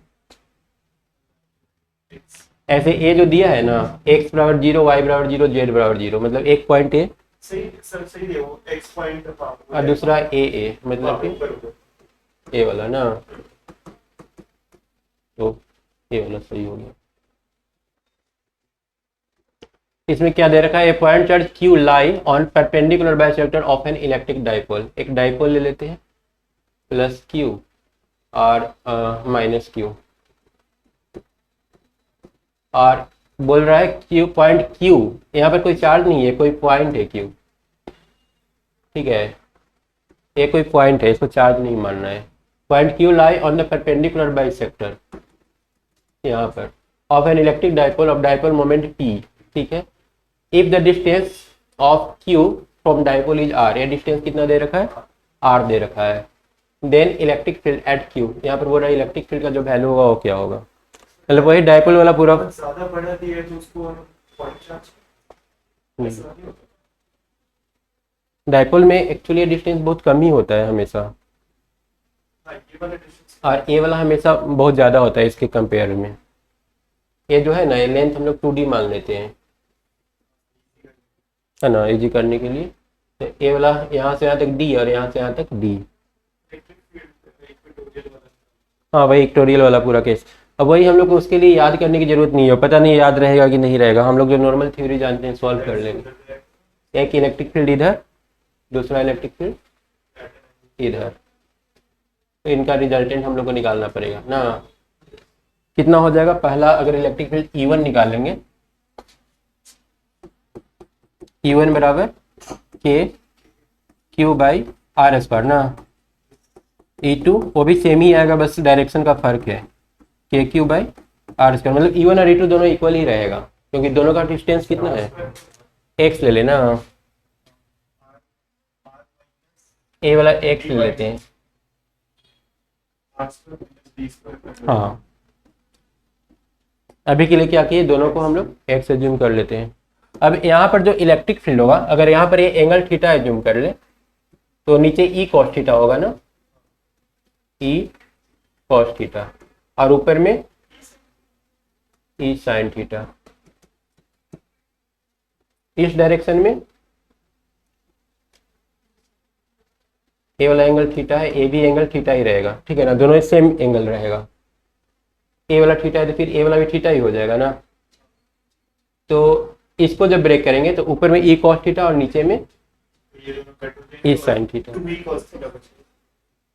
ई साइन थीटा, और इधर 2e cos थीटा। ये net electric field total overall मिला करके आएगा। cos थीटा का वैल्यू हम लोग निकाल सकते हैं ना, cos theta is equal to क्या, b बाई एच ना। हाँ वही b बाई एच, एच के जगह हम लोग बेस कितना है,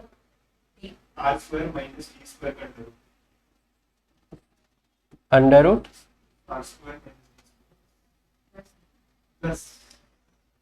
ए वाला हाइपोटेनस ए वाला बन रहा है ना, ए वाला हाइपोटेनस है तो ए डी स्क्वायर और प्लस आर स्क्वायर का अंडर रूट ना, D square plus R square का अंडर रूट, ठीक है।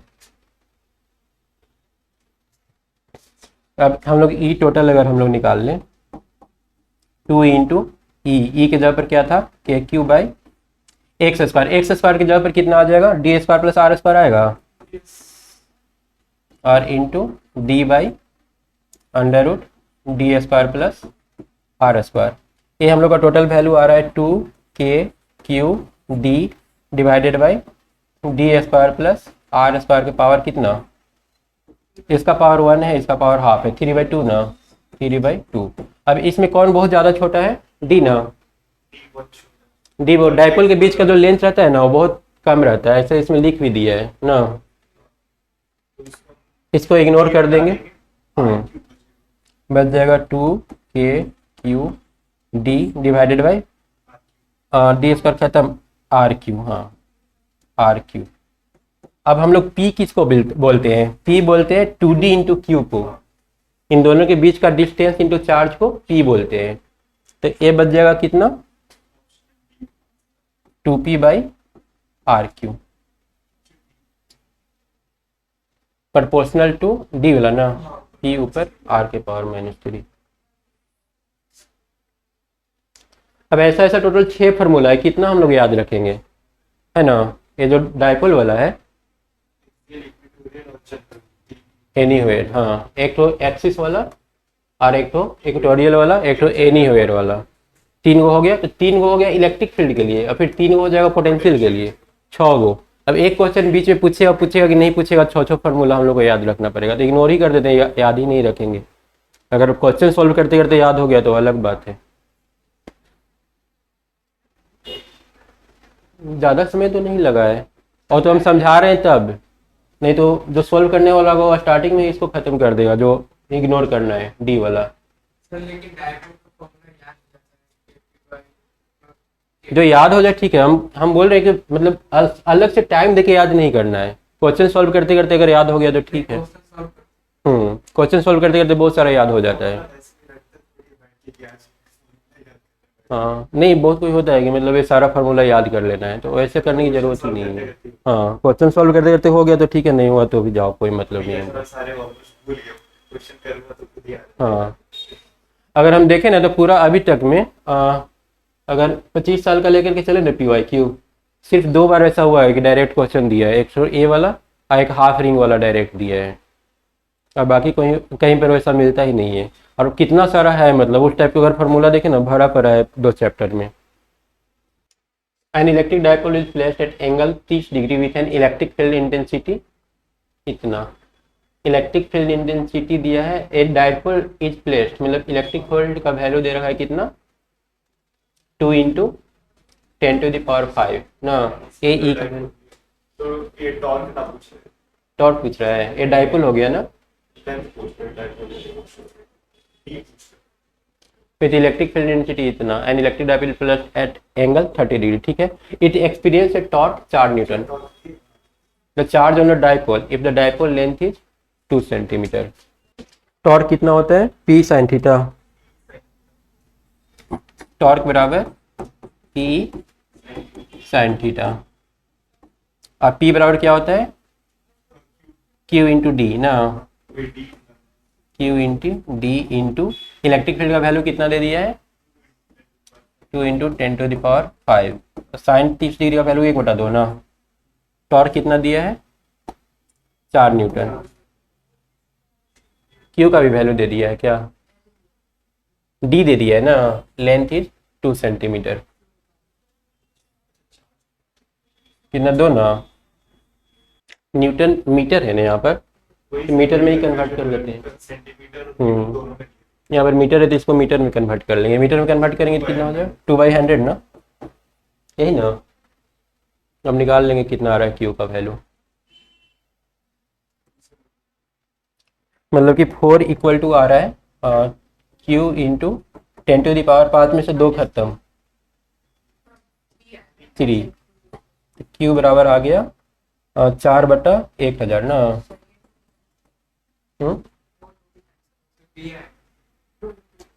2 ए वाला, अच्छा ए नीचे यहाँ पर 2 लिख दिया ना, तो आ गया 2/1000।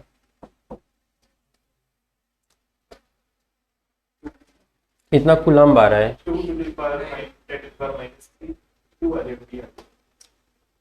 मिली में कन्वर्ट कर दें, ये वाला है ना, मिली में कन्वर्ट करने के लिए 1000 से मल्टीप्लाई करना पड़ेगा।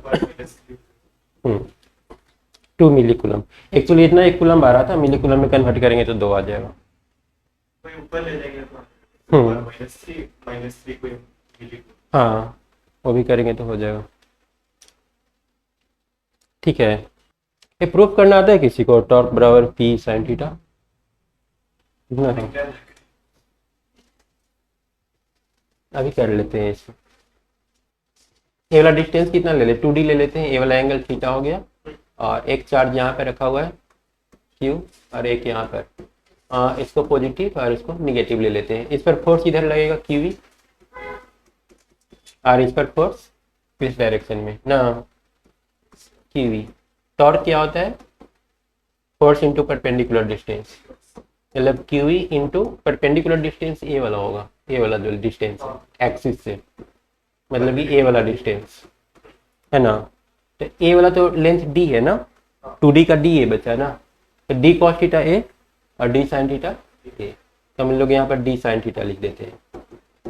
और वैसा ही एक नीचे भी लग रहा है ना, तो इसको 2 से मल्टीप्लाई कर देते हैं, तो आ गया 2Q इंटू डी, मतलब कि पी ई साइन थीटा, मतलब कि P क्रॉस ई, ठीक है ना, P क्रॉस ई। बस टॉर्क बराबर पी साइन थीटा, मतलब टॉर्क बराबर फोर्स इंटू परपेंडिकुलर डिस्टेंस याद रखना है। बेसिक होता है कि हाँ, और एक ही लाइन में नहीं लग रहे तो F net zero, torque net zero नहीं हुआ, और बस एल लेके L sine theta L cos theta दोनों को ऐड कर दिया, बस वो परपेंडिकुलर डिस्टेंस निकालना है और कुछ है नहीं इसमें। तो ये भी हम लोग को याद रखने की जरूरत नहीं है ना, है तो बहुत छोटा फार्मूला, याद तो ऐसे हो ही जाएगा ना भी याद करेंगे तो, लेकिन अगर भूल भी गए तो बेसिक बना हुआ तो उसी सबसे जो मेन जो हम लोग का फार्मूला था, फोर्स बराबर QV वाला इसमें यूज हुआ है, और F बराबर QV रिलेशनशिप में हम लोग पढ़ ही चुके हैं फार्मूला। इसमें क्या दे रखा है, a spherical conductor of radius 10 centimetre has a charge इतना distributed uniformly. Spherical conductor, conductor है मतलब हॉलो ले ले या फिर कोई भी ले ले, चार्ज तो सारा ऊपर ही रहेगा ना, 3.2 इंटू 10⁻⁻⁷, और रेडियस कितना दिया है 10 centimetre. What is the magnitude of electric field eight point 15 centimetre from the centre, मतलब बाहर से पूछ रहा है। अलग पॉइंट चार्ज मान लेते के क्यू बाई एक्स स्क्वायर निकालना क्या है इलेक्ट्रिक फील्ड ना, के Q by are square X square. कितना हो जाएगा इलेक्ट्रिक फील्ड 9 इंटू 10 के पावर 9, क्योंकि जब बाहर रहता है तो हम लोग उसको पॉइंट चार्ज कंसीडर कर लेते हैं। क्यू का वैल्यू कितना दे रखा है 3.2 into 10 to the power -7 by are square. R का वैल्यू कितना है 15 सेंटीमीटर, इसको मीटर में कन्वर्ट कर लेते हैं ना, 15 का स्क्वायर इंटू 100, 15/100 का स्क्वायर होगा ना, आर स्क्वायर करेंगे तो 15/100 का स्क्वायर हो जाएगा। तो 9 इंटू 3.2 ये कितना 225 आता है, 15 का स्क्वायर 225 ना, और 10 वाला में बच गया 9, 9 में से 7 गया तो 9 में से 7 गया 2 ना, और कितना हो जाएगा 9 माइनस 7 और ए प्लस 4 उसको सॉल्व करेंगे सर आएगा हमारा 0.128 इंटू 10 टू द पावर 9 4 13 में 7 गया 6। कौन सा ऑप्शन ये 5 वाला मैच करेगा ना, 1.28 इंटू 10 टू द पावर 5, 10 से मल्टीप्लाई किए तो 1.28 हो गया। नहीं शुरू में भी हम लोग शुरू का जो 12-13 क्वेश्चन किया वो सारा डिफरेंट था। मेन ये पूछ रहा है जहाँ से ना गॉस लॉ और ये सबसे ज़्यादा डिफिकल्ट क्वेश्चन बनेगा नहीं, हालांकि ये 2020 का है, नया क्वेश्चन ही है। शुरू का जो 12-13 क्वेश्चन डिफिकल्ट था, जहाँ से गॉस लॉ स्टार्ट हुआ है ना वहाँ से सारा इजी इजी है। A thin conducting ring of radius r is given a charge plus q, ठीक है, इसे प्लस क्यू चार्ज दिया। The electric field at center O of the ring due to the charge on the part A की B, A के B, इसके वजह से पूछ रहा है आर्क वाला। Of the ring is E, बोल रहा है कि इसके वजह से जो इलेक्ट्रिक फील्ड है ना वो E है, A के B, इसके वजह से इलेक्ट्रिक फील्ड यहाँ पर कितना हो रहा है E हो रहा है। The electric field at the center due to charge on the part ACDB, तो इन तीनों के वजह से कितना होगा। ये कुछ और पूछा है, बोल रहा है कि इसके वजह से इलेक्ट्रिक फील्ड E है, तो इन तीनों की वजह से कितना होगा। डी आंसर आएगा ना, ए वाला और ए वाला कैंसिल ही हो जाएगा, सिर्फ इसके वजह से, तो इसके वजह से इधर हो जाएगा। ओके जरूरत ही नहीं है, वैसे अगर वैल्यू पूछे तो हम वैसे कर सकते हैं, तो आर वाला फार्मूला हो जाएगा, लेकिन वही डायरेक्ट क्वेश्चन पूछता ही नहीं है कभी। हम लोग याद करके उतना रखते हैं लेकिन नहीं पूछता है कभी। तीनों हाँ सबका जोड़ लेंगे तो 0 हो जाएगा, सबका जोड़ेंगे तो 0 हो। ये इतना हिंट दे दिया, बस इसका कैंसिल कर देना था और इसकी वजह से निकाल देना था। ये पूछा है हाफ रिंग वाला, ये हो जाएगा सॉल्व, बिना फार्मूला देके ट्राई करना है इसको। कूलम लॉ का यूज करके सॉल्व करना है ना, और कूलम लॉ जब भी लगता है तो पॉइंट चार्ज के लिए लगता है। एक छोटा सा पार्ट हम लोग को लेना पड़ेगा और इसके वजह से इलेक्ट्रिक फील्ड निकालना होगा। थीटा एंगल पर ये वाला डी थीटा का ये बना रहा है, ये वाला एंगल अगर थीटा है तो ये वाला भी थीटा हो जाएगा ना, और इसका अगर 2 पार्ट करेंगे तो इधर ई साइन थीटा ना और इधर ई कॉस थीटा। अगर इसके इधर लेकर के सॉल्व करेंगे तो इसका भी 2 कंपोनेंट होगा, एक ई साइन थीटा एक ई कॉस थीटा, मतलब कॉस थीटा वाला पार्ट हट ही जाएगा, सिर्फ ई साइन थीटा बचेगा। सबसे पहले हम लोग डी निकालेंगे। डी के लिए फार्मूला के क्यू स्क्वायर ना, के क्यू बाई आर ना, के Q by are square. R की जगह पर दे रखा है ए दे रखा है ना, और बस यहाँ पर हम लोग को क्यू की जगह पर डी क्यू ले लेना है। हम लोग क्या जानते हैं लैम्डा बराबर चार्ज पर unit length Q by L ना, या फिर क्यू बराबर कितना आ जाएगा lambda into L, D Q बराबर कितना आ जाएगा लैम्डा डी एल, यही ना। डी एल हम लोग ये छोटा सा एलिमेंट लिए हैं, इसका लेंथ कितना है डी एल, तो हम लोग का जो डी क्यू आएगा ना वो लैम्डा इंटू डी एल के बराबर आ जाएगा। और हम लोग तो और फार्मूला पढ़ चुके हैं थीटा बराबर एल बाई आर ना, तो एल बराबर क्या होता है आर थीटा। अगर यहाँ से डी एल निकालना चाहेंगे तो आर डी थीटा। तो यहाँ पर कर लेंगे लैम्डा आर डी थीटा। हाँ, रेडियस यहाँ पर हम लोग का ए है, तो ये हो जाएगा के इंटू कितना, lambda A D theta by A square ना, मतलब कि डी हम लोग का आ रहा है इज इक्वल टू ए से एक तो कैंसिल हो जाएगा, K into lambda D theta by A. अगर यहाँ से ई निकाल ले तो इंटीग्रेट करना होगा ना, ई बराबर इंटीग्रेशन ऑफ के लैम्डा बाई ए, ठीक है ना, ई इंटू डी थीटा। कहाँ पर हम लोग गलती की है, एक तो डी का जो वैल्यू आएगा इतना आएगा, लेकिन हम लोग को निकालना क्या है, हम लोग को निकालना है डी साइन थीटा, है ना। एक्चुअली डी का वैल्यू इतना आया ना, हम लोग को जो डी साइन थीटा चाहिए, हम लोग का जो ई टोटल होगा ना, इसको मिटा देते हैं, हम लोग का जो ई टोटल है वो डी साइन थीटा के बराबर है। डी का वैल्यू हम लोग ऑलरेडी निकाल चुके हैं, इंटीग्रेशन ऑफ के lambda D theta by A into sine theta, ठीक है ना। इसमें से क्या क्या बाहर निकल जाएगा, के लैम्डा बाई ए बाहर निकल जाएगा, और यहाँ पर ये आ जाएगा साइन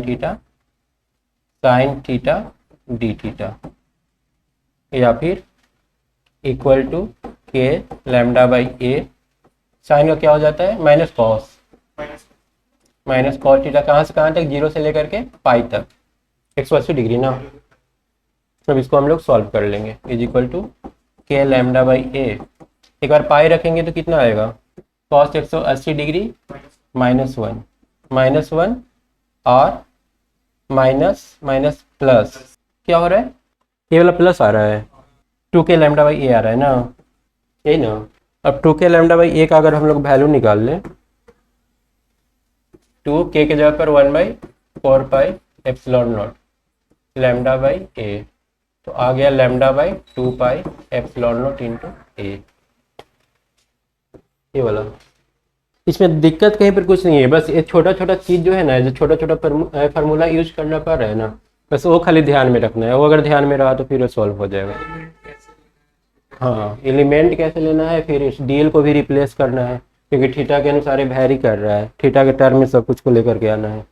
ये वाला डेरिवेशन ही याद रखेंगे, क्योंकि डेरिवेशन इसका याद रहेगा ना, तो मतलब फार्मूला याद करने की जरूरत नहीं है। इस टाइप का कोई और क्वेश्चन पूछेगा तो बन जाएगा हम लोग से, और डायरेक्ट तो पूछने वाला है नहीं, वो गलती से 2 बार पूछ दिया है। हाँ, बस ये वाला याद रखना है, ये कैसे कैसे जूम करना है, बस खाली यही याद रखना है और कुछ याद नहीं रखना है। What is the flux through a cube of side a, side a if a point charge of q is at one of its corner पर रखा हुआ है, कितना होता है, 3 साइड से जाएगा बस, क्यूब के कॉर्नर पर रखा हुआ है, कॉर्नर पर जब रखा रहता है तो 8 तो चाहिए, क्यू बटा 8 एप्सिलॉन नॉट। जैसे यहाँ पर अगर रखा हुआ है ना, तो हाँ, अगर यहाँ रखा हुआ है ना, तो एक यहाँ, एक पहले नीचे से 4 को देंगे और फिर ऊपर से 4 को देंगे, तब जाकर वो पूरा बंद होगा, क्यू बटा 8 एप्सिलॉन नॉट हो जाएगा। 4 को नीचे 4 को ऊपर, तब जाके वो बीच में बंद होगा कॉर्नर पर। स्फीयर के अंदर चार्ज क्यू रखा हुआ है ना, इफ रेडियस इज डबल्ड, बोल रहा है रेडियस डबल, रेडियस पर डिपेंड नहीं करेगा, तो रिमेन द सेम ना, क्यू बटा एप्सिलॉन नॉट ही रह जाएगा। A hollow cylinder has a charge Q coulomb within it, ये थोड़ा सा ठीक क्वेश्चन है। Find the flux in unit of volt metre associated with the curve surface B, B से बोल रहा है कि टोटल जो फ्लक्स पास हो रहा है ना, वो कितना हो रहा है, 5 हो रहा है। इधर से फ्लक्स 5 दे दिया है, इधर का नहीं दिया है, इधर का नहीं दिया है। The flux linked with plane surface A, इससे कितना फ्लक्स पास करेगा वो निकालना है। ट्राई करिए तो इसको, आसान है, बस थोड़ा सा ट्रिकी दिया है इजी है, नहीं आ रहा है। Five A plus 5b plus 5c Q बटा एप्सिलॉन नॉट, 5a बराबर 5c, ये दोनों तो इक्वल होगा ना, तो 2πa is equal to Q बटा epsilon naught minus 5e, 5e का वैल्यू 5 दिया है ना, 5 I A is equal to 1/2 क्या आ रहा है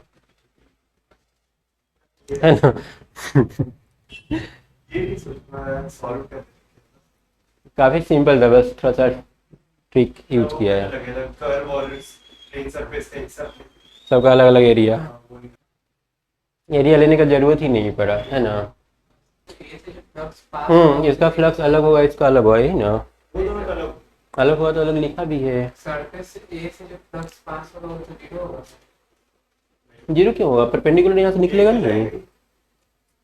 वो जीरो तब होता है ना जैसे इलेक्ट्रिक फील्ड दे रखा है कि इधर से पास हो रहा है, परपेंडिकुलर ये तो ऑलरेडी अंदर में है, तो अंदर में तो हर जगह से परपेंडिकुलर निकलेगा। पॉइंट चार्ज से चारों तरफ पॉइंट चार्ज से तो हर तरफ से निकलता है ना। Q is located at the center of Q, फिर से क्यूब दिया है। The electric flux through any phase, Q बटा 4 एप्सिलॉन नॉट ना 6 Q बाई 6 एप्सिलॉन, क्योंकि 6 फेस होगा ना, 6 फेस से निकलेगा। Q बाई 6 कौन सा दिया है? ये तो ऑप्शन इस टाइप से करके दिया है ना। बी आंसर हो जाएगा। आंसर इजी दे रहा है तो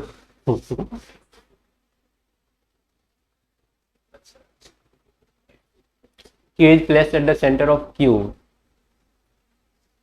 the flux coming out from each phase, फिर से वही क्वेश्चन पूछ दिया है ना। Q by 6 epsilon not, micro में है तो 10⁻⁻6, इसमें कॉर्नर पर है Q बाई 8। 8 हो जाएगा। रिपीट हुआ है ना क्वेश्चन, सर ये अभी पहले कुछ पीछे किए थे, ये सब रिपीट ही हो रहा है। फ्लक्स वाला कहाँ से बनाएगा उतना सारा, रिपीट ही हो रहा है बार बार सारा। बस यही इससे क्यू पूछेगा और इससे ज़्यादा और क्या करेगा वो। 27 हो गया, उसके बाद a point charge Q is placed at the centre of the cube of side L, फिर से क्यूब है, electric flux emerging from the cube. कहाँ पे रखा है इस बार, लेंथ L साइड पे रखा है इस बार।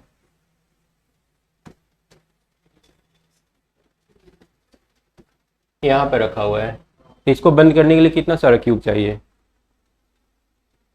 एक नहीं 4। एक चार ऊपर नीचे साइड पीछे हाँ, ऊपर एक तो रखेंगे और 2 पीछे रख देंगे, बंद हो जाएगा। तो electric flux emerging from the cube, Q बटा 4 एप्सिलॉन नॉट ना। एक से पूछा है ना कि electric flux emerging from the एक क्यूब, 1 क्यूब, तो 1 क्यूब से Q बटा 4 पाई एप्सिलॉन नॉट, ऐसा है option. Centre of A cube, centre पर रखा है, यहाँ रखा है, हाँ सेंटर पर रखा है, तो सिर्फ तो Q बटा एप्सिलॉन नॉट हो जाएगा। तो एल देने का कोई मतलब ही नहीं है। एल देकर कंफ्यूज किया, एल का तो कोई जरूरत ही नहीं है, सेंटर में बोल रहा है क्यूब क्या रखा हुआ है। तो सिर्फ ए वाला आंसर हो जाएगा। A hollow metal sphere of radius r, hollow है, मेटल का है, r इज यूनिफॉर्मली चार्ज, ठीक है। The electric field due to the sphere at the distance r from the centre. अब r अंदर भी हो सकता है, बाहर भी हो सकता है ना।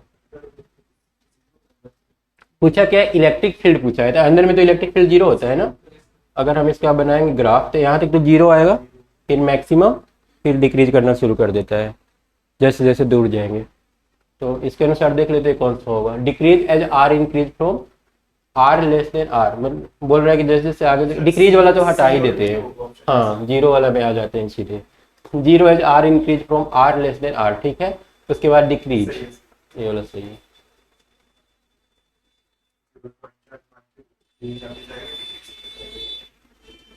बाद में डिक्रीज होना चाहिए, शुरू में 0 बाद में डिक्रीज, ठीक है।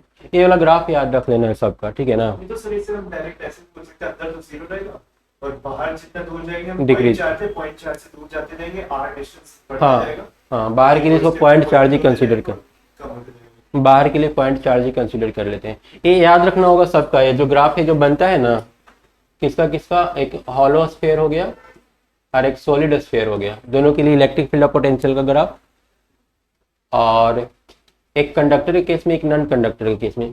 पहले अगर हम लोग हॉलो स्फीयर की बात करें, हॉलो में इलेक्ट्रिक फील्ड कैसे होता है, ये जीरो, फिर मैक्सिमम, ये तो सेम होता है। ये हो गया इलेक्ट्रिक फील्ड और डिस्टेंस का ना, और पोटेंशियल और डिस्टेंस का अंदर पोटेंशियल कांस्टेंट होता है, और उसके बाद घटेगा ना। और उसका अगर हम लोग सॉलिड स्फीयर ले लेंगे तो सॉलिड स्फीयर में पहले इलेक्ट्रिक फील्ड और पोटेंशियल का, इलेक्ट्रिक फील्ड और डिस्टेंस का, अंदर में इलेक्ट्रिक फील्ड क्या होता है, सेंटर पे सबसे ज्यादा होता है इलेक्ट्रिक फील्ड सॉलिड स्फीयर के केस में। यहाँ पर मैक्सिमम होगा फिर डिक्रीज करेगा, यहाँ पर आर हो गया है, और उसके बाद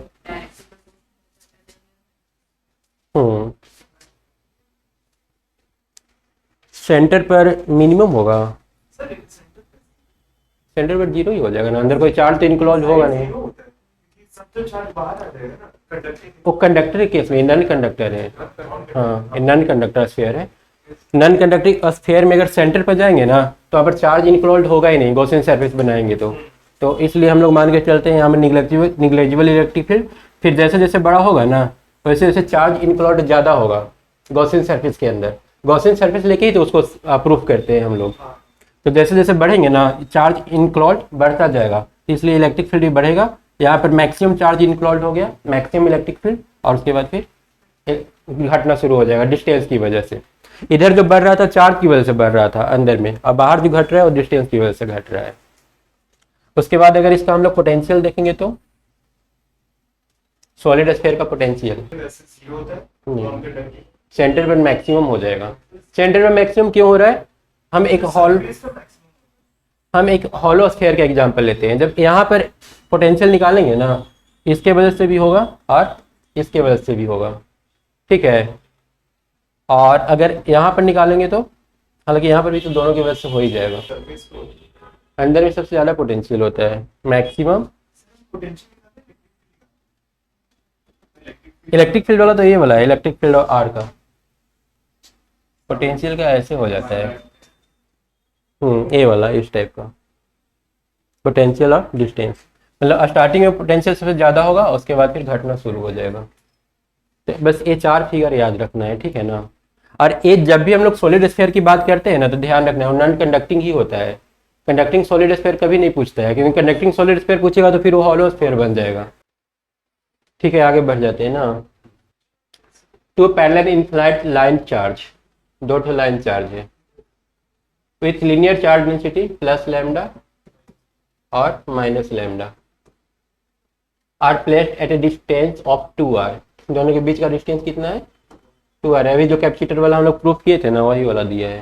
what is the electric field, दोनों के बीच का इलेक्ट्रिक फील्ड कितना होगा। तो अगर इसके वजह से इलेक्ट्रिक फील्ड निकालेंगे प्लेन शीट ऑफ चार्ज की वजह से तो लैम्डा बाय 2 एप्सिलॉन नॉट, और इसके वजह से भी लैम्डा बाय 2 एप्सिलॉन नॉट, यही ना लैम्डा बाय 2 एप्सिलॉन नॉट ही आता है। एक बार चेक कर लेते हैं। जैसे ए लाइन चार्ज डेंसिटी यही ना, इसके वजह से हम लोग को इलेक्ट्रिक फील्ड निकालना है आर डिस्टेंस पर। हम लोग क्या करते थे एक गॉसियन सरफेस बनाते थे इस टाइप से ना।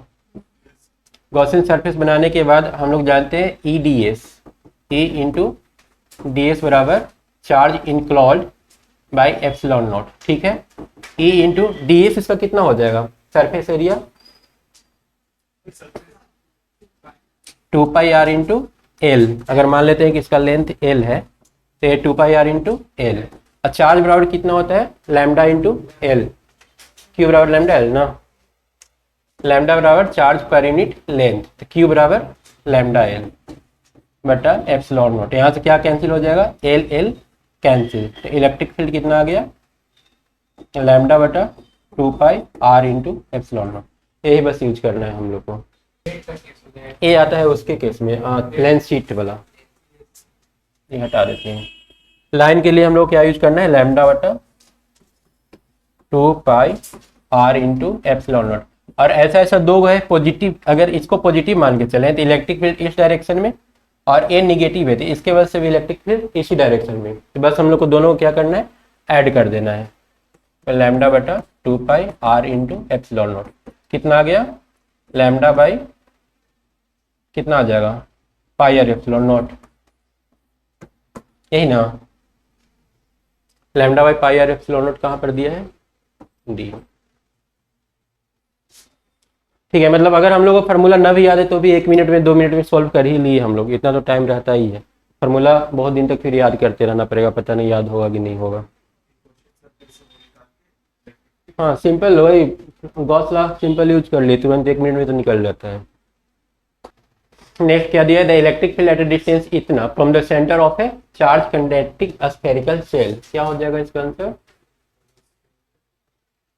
इलेक्ट्रिक फील्ड 3r/2, यहाँ पर पूछा है 3r/2 from the centre of a charge conducting spherical cell of radius r is E, बोल रहा है कि इसके वजह से यहाँ पर जो इलेक्ट्रिक फील्ड है E है। The electric field eight a distance r/2, बोल रहा है कि यहाँ पर इलेक्ट्रिक फील्ड क्या होगा, वही हो जाएगा, इंसर्ट 0 होता है, क्योंकि अगर हम लोग यहाँ पर गॉसियन सरफेस बनाएंगे तो कोई चार्ज अंदर में बंद हो नहीं रहा है, चार्ज बंद नहीं हो रहा है तो इलेक्ट्रिक फील्ड 0, तो आंसर ये हो गया। ये चीज बता रहा है कि चार्ज है इस पर, बाहर में इलेक्ट्रिक फील्ड है मतलब कि इस पर चार्ज है, लेकिन अंदर है नहीं तो फिर उसके बाद क्या है, a hollow insulated conducting sphere given a positive charge of 10 microcoulomb, ये हॉलो स्फीयर है ना, इस पर चार्ज कितना है 10 microcoulomb. What will be the electric field at the centre of sphere, centre पूछ रहा है इलेक्ट्रिक फील्ड कितना होगा, if its radius is 2 metre. Hollow insulated conducting sphere मतलब ये नॉन मेटल है, नॉन मेटल है लेकिन हॉलो है, अंदर में पूरा खाली है। इंसुलेटेड भी दिया है, हॉलो इंसुलेटेड और कंडक्शन स्फीयर।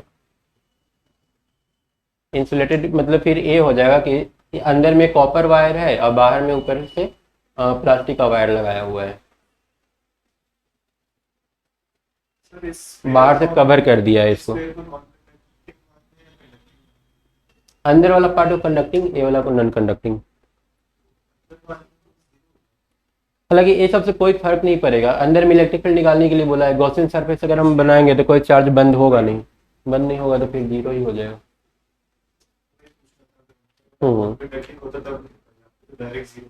यहाँ पर कुछ भी देना कोई फर्क ही नहीं पड़ेगा, अंदर में हमेशा इलेक्ट्रिक फील्ड 0 ही हो जाएगा।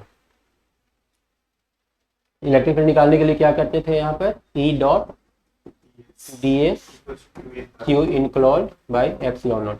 अब E तो ठीक है, ds निकाल लेंगे 4 पाई r स्क्वायर करके, क्योंकि इसका रेडियस पता है, लेकिन जब q लिखने का बारी आएगा तो 0 लिखना पड़ेगा।